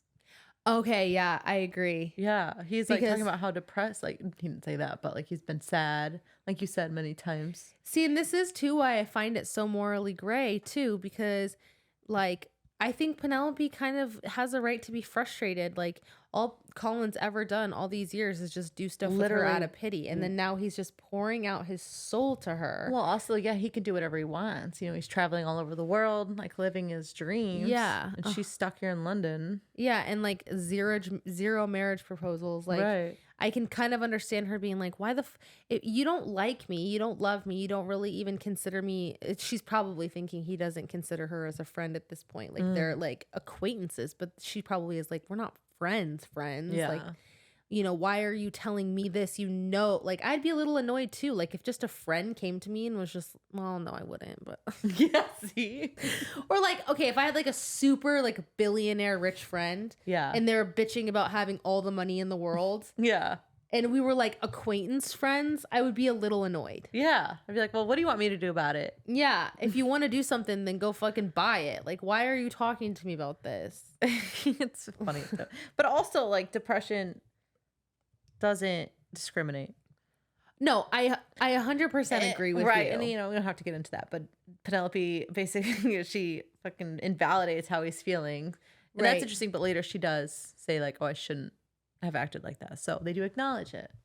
I just can understand why she feels like for sure like that a little bit. Yeah. I don't know. She did also say something at some point like you're a man, you have so much privilege, you can do whatever you want, like it's so much different for women. Yeah. And that's part of the reason why she's frustrated with him. 100%. And I do see that, but no, you're right. I think invalidating him, I was shocked because I mean, I wouldn't have seen Penelope invalidating anyone. Right. What's up for with their that? emotions, especially since she's been like with Eloise, and all Eloise does, she doesn't always complain, but she does kind of like, I don't know, and she's never like felt like she needed to invalidate Eloise. Right. She always has feelings about something. Right. Yeah, it's interesting. Lady Whistledown announces that she's retiring. There's been too many injuries. Remember that twisted ankle? And now Hyacinth is slightly hurt. What did that mean? Did we ever figure out what happened? Again. I was like, okay, so what was Hyacinth's injury? Nothing. It was just slightly hurt. Just slightly hurt. Somewhere, somehow. Oh, you know what? I think someone opened a door and it hit her. Oh, okay. I think that's what happened. Oh. Just so maybe like a head. Yeah. She also seems bored and her heart is not in it, and it feels time to move on. It's been 11 years. Penelope, Felicity, Hyacinth, and Violet are talking in a small group at the Macclesfield Ball. What are they talking about? Lady Whistledown. Yeah. Everyone is depressed. The column is stopping. Eloise is out with a headache. She's been absent a lot lately. That's the beginning then. Yeah. Hyacinth, I don't know what happens, by the way. Hyacinth mentions Eloise and Colin had fought, and she's still upset. Penelope wonders if it was the same day as their kiss. She wants to leave. All these Bridgertons are making her think of Colin, and Lady Danbury is screaming at her from across the hall. Oh, she wasn't. She just approaches to talk to Penelope. Everyone ditches and leaves her alone with Lady Danbury, like Colin did that one time. Yeah. But Lady Danbury and Penelope are kindred spirits, so it's fine. Yeah, they get along really well. Yeah. She wants to talk to Penelope. Oh my God. Okay. Let me stop. Now you get my it. like lips are getting stuck. Now you get it. Now you get it. You get it now. Dude, when I tell you, I had no idea. I couldn't even get it. That's so funny. It happens every time. Every time we smoke, yeah. Or eat an edible, I mean. Yeah, you know. She wants to talk to Penelope about, that's right, Lady Whistledown. Yep. She kind of insults Hyacinth and Felicity's intelligence at this point, and Penelope is like, they're not dumb. And then she clarifies, saying, that's not what I mean. Their chat is just useless. They'll grow out of it. She said, quote, people are like fine wines. If they start off good, they only get better with age. I thought it was funny. I loved it. I also agree. Like, they're just probably just have very juvenile views on the world. Penelope thinks she sees Colin, and Lady Danbury notices, and she basically tells her not to worry about Colin. He's dumb for not returning your affections. We'll find you someone else. Yep. Lady Danbury is trying to play matchmaker because, and then she does confirm this a little bit later, she sees herself in Penelope. She likes her and she wants to see her happy, and it's very sweet. Yeah. Penelope is like, I am happy. And she says, are you? And she realizes she's only content. But Lady Danbury continues to shower Penelope with kind words. She can speak her mind, which is admirable. Then Cressida Twombly announces that she wants to make an announcement. Penelope's like, God, I hate that bitch. She's such a bully. Fuck her. Lady Danbury agrees. She says the Bridgerton boys would always rescue her, but she wishes she had it in herself to rescue herself when it comes to Cressida. Okay. Cressida Twombly. Because she used to be Cressida Cowper. Yeah. Yeah, I remember. Yeah. Well, wouldn't fuck forget. That bitch. Wouldn't forget. Then Colin comes over, and then Cressida announces that she is Lady Whistledown. Colin is too busy thinking about how to apologize to Penelope to hear what Cressida had just said. And he's also thinking about how he's been in a bad mood for a while, and he's thinking about Penelope, etc., etc. He tries to ask Lady Danbury and Penelope what was said, but they're shocked into silence, and so is everyone else. Finally, they repeat what she said, and guess what? Colin doesn't get angry. He just doesn't think that it's likely that she's Whistledown. And neither does Lady Danbury or obviously Penelope. Penelope's really thinking it over. Yeah. Cressida immediately comes over to Lady Danbury, and even Lady Danbury swears at her approach. She's like, bitch is coming. I know. She's so upset. She's demanding her prize money because her late husband lied about being rich, so she needs the money. From unmasking Whistledown. That's so funny, Cressida. You know, I was actually thinking about this, and it's 1,000 pounds, right? So you remember we refer back to the Countess Araminta, and she was receiving 4,000 pounds a week or a month, I believe, and 6,000 with Sophie. Right.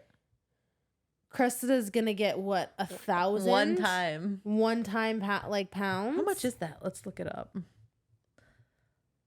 1,000 pounds in 1824.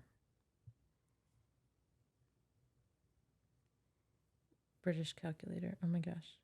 104,000 pounds. What? Oh, that's the equivalent. 104,000 pounds to dollars. $112,000. That's the equivalent. That's it? 1,000 pounds. Is $112,000 Today.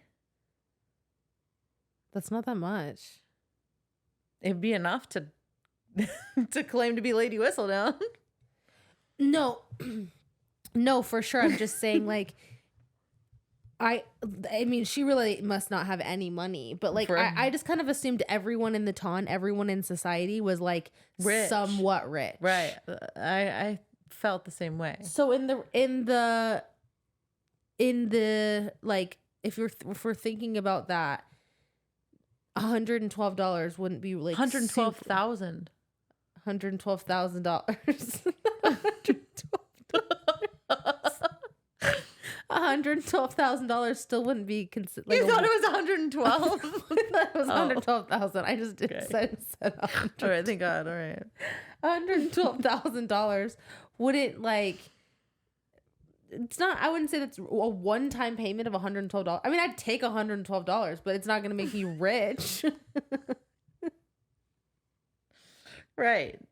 Do you know what I'm saying? Yeah. So I'm surprised that, like, that's not as much as I thought it was. I thought it was a lot. And now that we're thinking about a monthly fee of $112,000 times, wait, that's what, can't 6? be right. That can't be right. 6 is good. No, that does seem right, because what, that'd be at least $700,000. That was euros. Okay, hold on. $1,000. $112. Yes. Okay. Oh my God. 140,000 pounds. Oh my God. 140,000 pounds. Oh. What is it? 177. Still not. Doesn't make me rich. That's so. I don't think that's right. What if we did this whole math? It's wrong. I guess. All right. I don't know. Whatever. It doesn't matter. Anyways, okay. I'll probably cut all that out. It's on a long rant. We're just doing math. Okay. All right. Anyway, she's demanding her prize money because her late husband lied about being rich, so she needs the money. But Lady Danbury is like, nah, I don't believe you. And then she asks Penelope what she thinks. And Penelope is immediately uncomfortable being put on the spot. And Colin sees that and tries to give her an out. And she almost says, like, yes, I would like to leave. But then something in her snaps. Her spine straightens. She gathers her courage and tells Cressida that, no, bitch, I don't think it's you. She said it's so insulting to think that you're Lady Whistledown because, like, I'm fond of her. And it would just make me sick. She said it would break my heart. Break my heart to find out if someone like you. Like Cressida Twombly. Oh, geez. Mm-hmm. Colin takes her hand in silent support. He just can't help himself. Also, Lady Danbury cheers her on, and she compliments Penelope, but is looking at Colin. She's like, Penelope, oh my God, you're so beautiful and smart and clever. Gilly is Penelope. I'm Colin. Hi, Gilly. Hi, Gilly. I forgot she was in here. I did too. She did good. Cressida gets angry and calls Penelope a nothing, but Penelope keeps her cool and says, that's your prerogative, and she shuts up. Then Lady Danbury asks what he thinks, Colin, and he pleads the 5th because by all means, keep your good name. It's like, yeah. This ain't my fight. Yeah. Lady Danbury then tells Cressida that she needs proof, and she promises to bring her proof and then leaves. Hyacinth and Felicity come over, demanding to know what Cressida said, and Colin says, exactly what you think she'd say. And she gets mad and says, men are never good for gossip. I want exact words. I think that was funny. I love it. They talk about, is Cressida really Lady Whistledown? Could she be? Why reveal herself? She must be filthy rich. Lady Whistledown. Yeah. So that's like the huge thing. That's like, why would she reveal herself for money? She wouldn't need it. Well, and I agree. That's the first thing I thought. I was like, Lady Whistledown would not need £1,000. No. Then Penelope says her and Felicity need to leave, and Colin's like, no, please stay. But they need to go. And then Colin facilitates their departure by like, does he give them their carriage or like pulls the carriages around or whatever? He like goes and calls for the carriage, and I'm assuming escorts her out. Yeah, and then he's like, shit, I forgot to apologize. But I got to hold her hand for 15 seconds, and that was really cool. Yeah. And I loved it. The next day, Colin conveniently takes a carriage instead of walking the 2 blocks to Penelope's to apologize. But she's getting into a shabby hired hack, which is a hired carriage and a shitty one, I think. That's interesting. Colin hits himself in the forehead for thinking that's interesting. If she were a man, it would be interesting. That's what he said. Yeah. But it is interesting because it's not a family carriage and she's by herself. So he follows because he's nosy and curious. And what is she doing?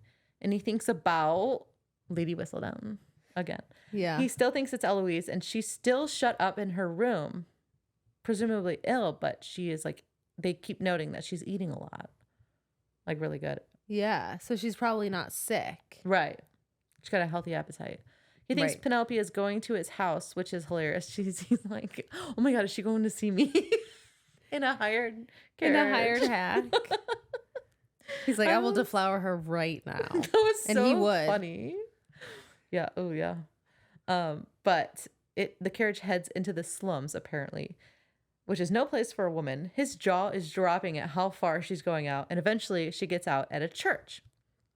He wants to get out and tackle her right this minute, but he resists. Don't worry.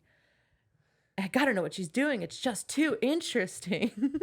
So he quietly follows her inside. She counts the pews as she's walking down the aisle, gets to a specific seat, looks left and right, and slips an envelope behind a book. Colin watches this, and when she gets up, he attacks. Quote, grasping her arm just above the elbow, his touch was light, but his grip was firm, and there was no way she could think that she might make an escape. Why? I mean, she's so surprised to see him there and is trying to keep her cool. She tries to give him a history lesson on the church and says it's for writers to, like, I don't know, change the subject. And he plays along, but he's so pissed because she has a secret. But he's acting like he knows she killed his pregnant wife last year and has been lying to him every day since. Literally. He's that mad. He's acting like they've been married for 40 years faithfully, and she cheated with his brother. Right. That's literally how he's acting. That's a good one. She is babbling and floundering, and he's like, so this is my church? Is that what you're saying? And she says, yes. And he says, excellent. And she says, is it? And he said, oh, yes, with a smooth casualness to his words that was intended to terrify her. She's confused, and then there's just a quote. Yes, he queried, beginning to enjoy this in a sick sort of way. He'd never been the angry, brooding type. Clearly, he hadn't known what he was missing. There was something rather pleasing in making her squirm. Yeah, I don't understand. I just don't understand that. I just don't understand. No, it doesn't make any sense. It's just not Colin's character. No, it's very out of character. It would be fine if he got a temper and was upset sometimes with the things like that. He's wouldn't it be unhealthy that this woman, like, someone is making you, your potential significant other is making you that angry, like a lot? All the time? That feels like a red flag a little bit. Or just like incompatibility, like not even like for her specifically, it's but toxic for sure. Yeah. So far. Then he pretends to want to pray. She's confused. Then he runs to the pew she had the envelope in and grabbed it. He's like, you want to tell me what this is about? Like he's her dad. Yeah. Seriously. She begs him not to read it, to give it back. It's hers. It's a secret. And here's a quote. This insane fury, this anger, it couldn't be his, and yet it was. But the troubling part was, it was Penelope who had made him thus, and what had she done? Traveled across London by herself?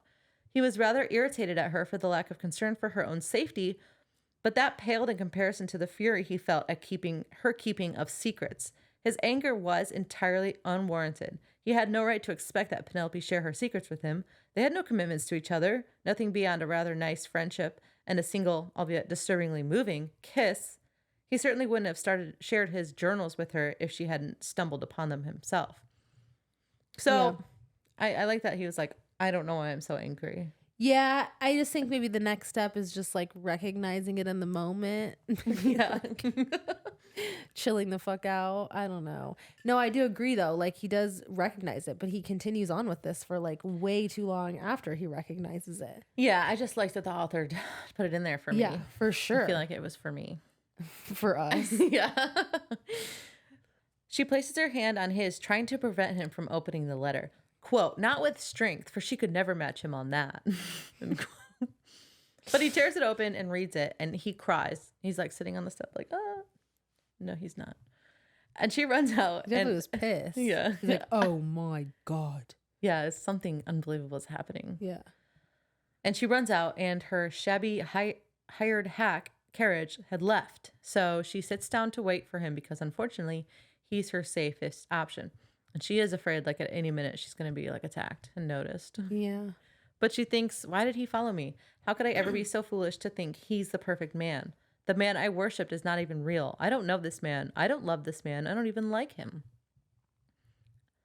She's like, yes, I read 2 pages of his journal, but they hadn't been in a sealed envelope, which is like true. Would you go around to someone's house opening sealed envelopes and reading their stuff? No, 100% no. It's a little different. No, I think the way that he reacted to this was really, really not good. Yeah. I don't get it at all. No. She debates running away, but he would find her and she didn't want to go through that. Colin comes out and coldly tells her to get up. She does, but for herself, not for him. Inside the letter, Lady Whistledown says she's coming out of retirement because she will not let Cressida take credit for being Whistledown. So it is revealed. Dun, dun, dun.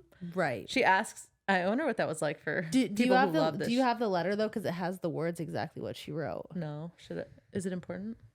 Yeah, it is actually. Okay. It says, Lady Whistledown's letter says, there is nothing I despise more than a gentleman who thinks it's amusing to give a lady a condescending pat on the hand as he murmurs, it is a woman's prerogative to change her mind. And indeed, because I feel one should always support one's words with one's action, I endeavor to keep my opinions and decisions steadfast and true. Which is why, gentle reader, when I wrote my column of 19 April, I truly intended it to be my last. However, events entirely beyond my control, or indeed beyond my approval, forced me to put pen to paper one last time. Ladies and gentlemen, this author is not Lady Cressida Twombly. She is nothing more than a scheming imposter, and it would break my heart to see my years of hard work attributed to one such as her. Okay. Do you see the connection? She said break my heart twice? Well, she said that in her head the first time. No, she said it out loud. So did somebody put it when together? She said it to Cressida Twombly when they were at the event. She had said, like, I've always admired Lady Whistledown, and it would break my heart to see it. Oh, she said out loud. See that, yeah, it would be you. Cressida Twombly, yeah. Oh, so did they put it together? We'll see. Part 2. But that when I was reading it, like even when I was reading it in the moment, like when I read the letter, I noticed that and I was like, yeah, someone's gonna. So if it wouldn't be Benedict though, because he had to wait. Benedict, because he had to wait until Sophie had a thing over her eyes. Oh, yeah. To recognize her. Yeah, Benedict wouldn't be the one to guess even if he was there. Yeah, but like hilarious. But when she said it though, she said it in a room full of people. Right. So it is interesting. Big mistake. Big mistake. Oh my gosh, I'm so nervous. I haven't read past chapter 13. Oh. By the way, we're reading up to chapter 13. I never said that. No. That's we're okay. Chapter 12 right now. You're just telling us now. By the way, don't read past 13. She asks if he'd guessed to try and lighten the mood, and he said nothing. She looks up, and he is very tense and angry. The good humor that's always on his face is replaced by harsh lines and cold, pure ice. That came out weird. Then Colin says he's trying to decide what he's most angry with her about. But it seems he's most upset that she traveled so far into the city by herself, which is justified in a way. As we know, there's many dangers out there for a woman that is moving about the world by herself, any part of the world, any time period. Yeah, I agree. She does say that she's done this before. Like, it's all good. Like, I've come here. It's whatever. And he's like, what? And she thought repeating herself would be a danger to herself. Yeah. A danger to her health. I think that's how they said it. Yeah. But then he moves on to the Whistledown letter. And he seems to be most upset that not that she's Whistledown exactly, but that one, she fooled him. But he seems humiliated to have thought it was Eloise. Yeah. So that's what I'm saying. Like, I actually would be a little bit annoyed if I was like, I literally talked to you about it. Like, I was so obsessed. It literally caused an argument to where my sister is literally in her bedroom. You know, she's in her bedroom, just locked off to the world right now because of this as a catalyst. It wasn't just that, but like, you know, this argument that we've had. Yeah. So I would be kind of annoyed. Like I'd be kind of pissed. Well, yeah, but I feel like there's a lot of layers to that as well. Yeah. I guess that is a tough one. I'm starting to see it. I can understand him being angry. I just think, yeah, I mean, obviously he needs to chill out. Yeah, he needs to go somewhere else and process this before he does anything else. Yeah. I agree. She's like, no, of course not, Colin. I couldn't tell you. Surely you know that. He ignores her and then implies that she is stupid for not letting Cressida, quote, take the blame for being Whistledown. Then suddenly his hands were on her shoulders and he was holding her so tightly she could barely breathe. Oh, yeah. Colin's heart is breaking when he asks why she couldn't just let it die with Cressida. And she replies she simply couldn't. He doesn't understand and continues to talk about why you couldn't let Cressida take the blame. And then Penelope corrects him and says the credit. Yeah. He insists it's blame as she would be ruined by the ton if she were found out. He tells her people will stop talking to her, they'll cut her dead, and then she interrupts with this quote. People never talk to me. Half the time they didn't even know I was there. How do you think I was able to keep up the ruse for so long in the first place? I was invisible, Colin. No one saw me. No one talked to me. I just stood and listened and no one noticed. That's really sad. Yeah. But he says that's not true. But he breaks eye contact with her halfway through that. Yeah. That's not true because he's lying. She argues that this is also why the Bridgerton sons always danced with her because they pity her. And he denies that, but quickly redirects back to her Lady Whistledown charade. And he speaks about Lady Whistledown as if she and Penelope are different people. And he thinks of Lady Whistledown as an old lady.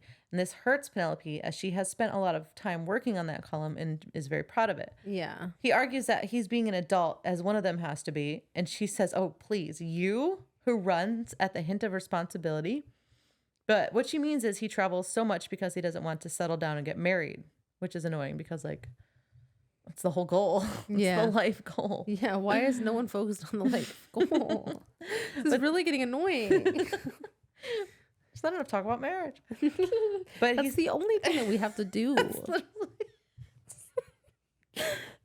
You're not interested? Oh, come on. But that'd be me as Lady Bridgerton. Mary. We need to do our own spinoff. That's a new segment. What? Violet. I'll think it up. I'll shop it. But he says, is that a proposal? Her cheeks flush and she tells him not to change the subject by being deliberately cruel. They both point out that they are 28 and 33 and unmarried, and revealing yourself as Lady Whistledown won't improve your chances with a suitor, even though Penelope has had 0 suitors. That's so crazy. Not one person. No. Not one, like, desperate Earl. But she says she never planned to reveal herself as Lady Whistledown. She just needed for everyone to know that it wasn't Cressida. It's not about the challenge the Ton has accepted to identify her. She's not worried about that at all. She's gone 11 years. And he says, do you have no concept of money? Do you know how many people want that 1,000 pounds? And she says, I have more of a concept of money than you do. Do you know how many people? Funny. Do you know how many billionaires around here would take that $112,000? Like, no. That's funny. They argue more, and he is still saying, let Cressida take the blame. She asks Colin to imagine if Nigel Burbrook was credited if his journals were ever published. And he's like, well, no one's going to believe that. Like, he's really fucking stupid. He's really fucking And then dumb. he like has to apologize because her sister married Nigel. Oh, yeah. But he missed the point completely. And something snaps in her, and she does ask why he's so angry with her, because she was cleverer than him, kept a secret, had a good laugh at the expense of society. She says she will be damned if she will let her bully take the credit for something she did. And then she thinks about how Cressida has bullied her throughout the years, spilling punch on her dress on purpose, loudly begging bachelors to ask Penelope to dance, commenting loudly on her weight, that she'd cried herself to sleep many times because of her. But then she points out that Cressida wasn't ruined by claiming to be Lady Whistledown. And he says it's because no one believed her. And besides, she's different. Yeah, that's where he fucked up. Yeah, bad. He's like digging a hole too. He's like, oh. The hole has been dug. Wrong thing to say, but they both knew what he meant. Cressida is pretty and popular and well-liked, and Penelope is basically the opposite, and she probably would be torn apart by the ton if she was revealed. He watches her and thinks how had he never noticed how pretty she is, like how kissable her lips are. What is this shift? I think he has like a... Oh, she got out. I think he has like a, what is it? Like an anger kink or something. No, maybe not. No, I don't know. Kind of feels like that though. Yeah, maybe. Every time he gets angry, he's like, whoa, look at your lips. Wait, whoa, you're looking sexy. Kind of like an arguing kink, I think. I have to look that up. Penelope is feeling very bad indeed and calls herself an ugly duckling. Colin quickly replies, you're not ugly, you're beautiful. She protests, but he insists and then kisses her. Penelope is shocked and thrilled. She knows she's not beautiful, but when Colin looks at her, she feels beautiful, and she has never felt that way before. She wanted to be beautiful, even if it was through one man's eyes. I love that. I know. Oh my gosh. She thinks this moment will be her only chance to, quote, have Colin, and so the moment is very passionate. She giggles at one point, and he teases her with his touches to try to get out of her like why she giggled, and it was a really good scene. Yeah. But he didn't finger her. No, he did like I think completely like her boobies were out. Yeah. She was just the way they described it, she was just looking at her breasts the whole time. She couldn't stop looking at her own breasts. She's like, my eyes didn't leave my nipple. I was like, what? Oh my god, that was really funny. I mean, good for you, but my god, I couldn't stop looking. She's way more confident in herself than I am, because what? Or like most people are. I wouldn't just be staring at my own nipple. I loved it. It was hilarious. She said it like 3 times. I know. She's like, and I just could not lift my eyes off my nipple. Oh right. my god. Then the carriage stops. They frantically try to look presentable because they'll be seen. He licks his fingers and runs them through his hair and asks if he looks presentable. And she says yes, but actually his face was flushed, his lips were swollen, and his hair was looking wild. I thought that was really funny. She offers to sneak in by herself, but he jumps out of the carriage and says, you're coming too? Like he was confused. And he looks at her. No, she was confused. No, she said, she oh, said to him. Yeah. She offers to sneak in by herself, but he jumps out of the carriage and she's like, you're coming too? And he looks at her like she's daft. That's what I was jumping ahead. So he looks at her like she's dumb and was like, of course. And she freezes, unsure of what to make of this. But then he says, for God's sake, Penelope, are you going to marry me or not? Word for word. Yeah. And then he yanks her out of the carriage. And that's the end of the chapter. I think you're He gonna literally yanks her out and she falls onto the ground. Okay, so you did read the part of the next chapter. Yeah, okay. I was gonna say that part is so funny. It was. She's like, I'm fine. I'm fine. I'm fine. Just trying to find somewhere to crawl under and die. Yeah, hold up crawling. Fuck. Oh, okay. All right. What should we talk about first? I don't know. The show is different. Oh, yeah. But the carriage scene is good in the show. It's so good. It's so good. I'm glad that he fingered her. I'm really happy for them. The way that he like fixed her dress. I like, did notice that not today. touching it with his fingers. I just am like fingered fingers. I'm just like, that's hot. Yeah, here's my thing. Like, I don't understand why in all of these they have to introduce a competing male character. In the show? In the show. Yeah. And because these men in the books, like, they didn't need a man to, like, make them jealous. No. What is up with that? That's what I'm saying. And I like that. Like, no woman should have to, like, try and make a man jealous for them to want her. Right. Even if, I don't know, you see a woman that you don't like, and then he's talking to someone else, and all of a sudden you're like, wait a second, that's mine. Right. 100%. You don't want to be noticed like that. No, 100%. That's like not. I think that's stupid. Like, that's stupid. So I don't know why they did that in the show twice. They did that with Daphne. Now they're doing it with Colin and Penelope. I remember that. And I'm just like, for what reason? Never needed it. Yeah, it's stupid. It really does irritate me. Like, genuinely. I just wish that, like, two people could have just a clear path to one another, like the way that it is truly in the books. Yeah. But other than that, like, I think they did a fine job. The dancing was nice. Like, I think the scenes were entertaining. It was off the plot of the books. Not the plot, but, like, just things were a lot different. Yeah. But I think it was fine. What do you think about Eloise? Are they setting her up? I feel like she is someone in 2024 living in the 1815s or whatever. 100%. I think her and Cressida are. Well, okay, so what did I miss? Why are they friends? I think they just were staying near each other in the summer, and then they just like happened to be hanging out because of convenience and distance. Did it happen between seasons? I think so. Yeah. Okay. I think so. I thought I missed something. No, it is crazy too, and like apparently Cressida's supposed to be like way nicer in the show. I don't hate that, but I just I think that's fine. They just have so many storylines that it's almost.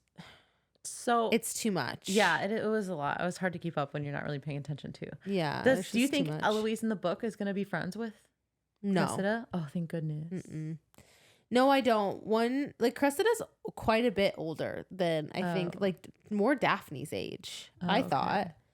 I guess, like, that's still somewhat close to. They're not that far apart, Daphne and Eloise, but. No, I don't think so. Okay. I think otherwise we would have seen it already. Why? I could be wrong. It could happen in a couple of other books. Yeah. Her book. Maybe. No.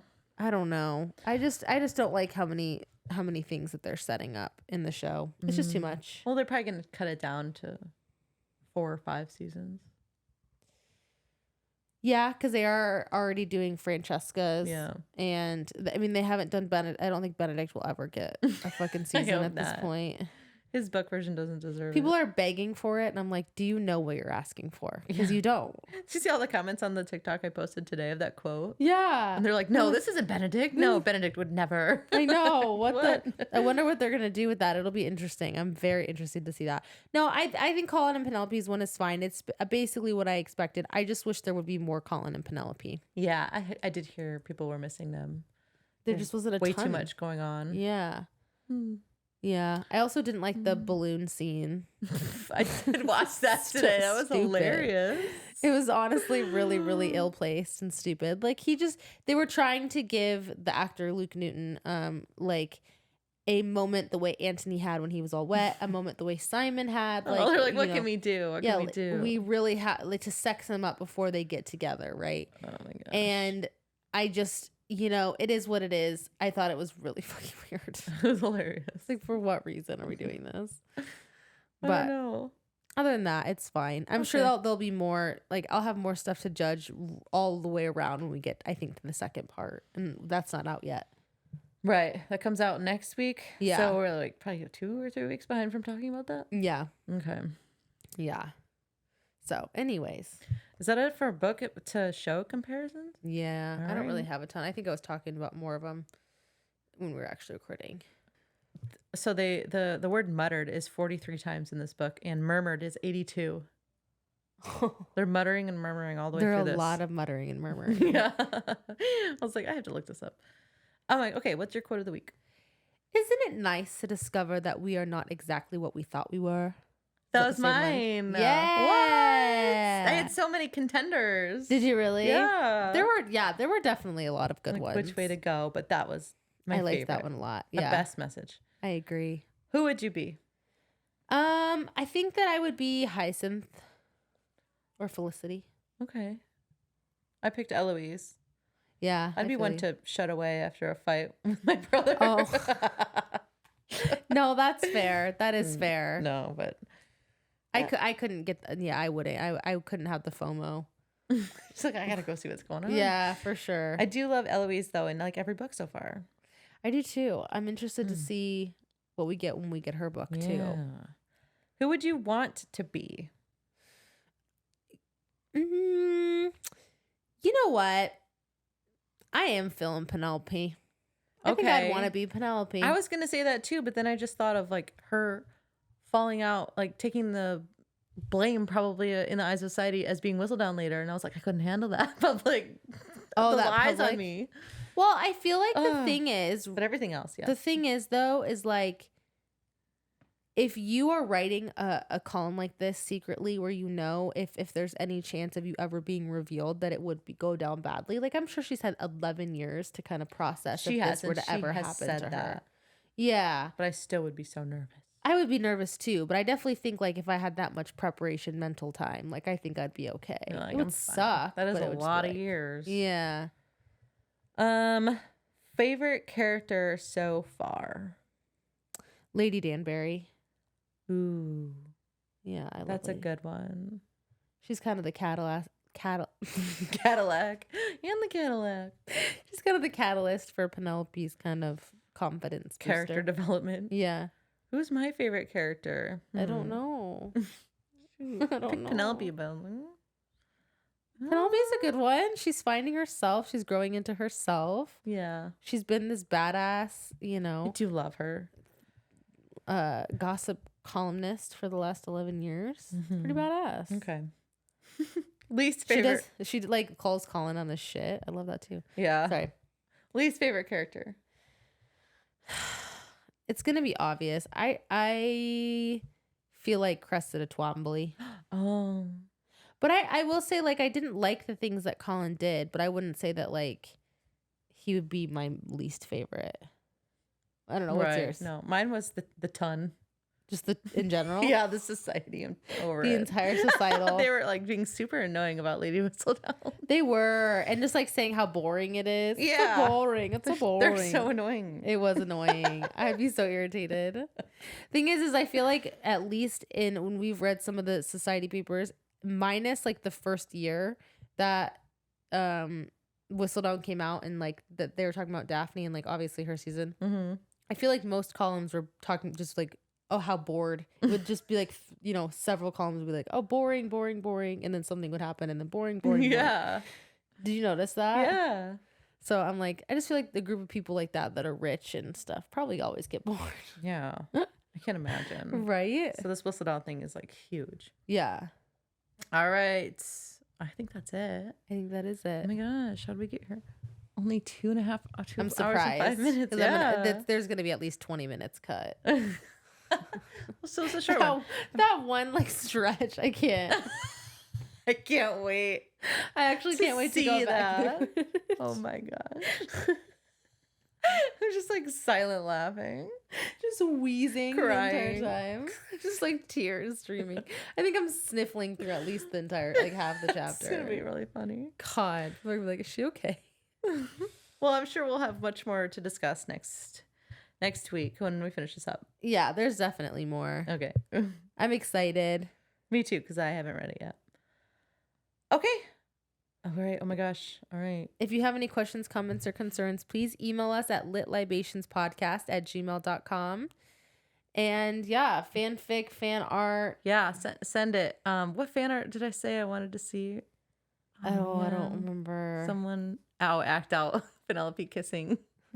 Oh yeah, Colin. Penelope kissing Colin and not moving her lips, Not moving a muscle, or her or her body at all. She definitely didn't move her body at all. I'm like curious if she moved her, like her hands were to the side, like glued to her side. She's kissing with her face. Could you imagine? I couldn't watch it. Someone draw it. I need like an AI recreation. Yes, of it. that'd be funny. God. By the way, nobody has emailed us ever, so email us. Yeah, all right. Well, we hope you enjoyed it. We'll see you next week. Yeah. Thanks, guys. Thanks for listening. Bye. Bye.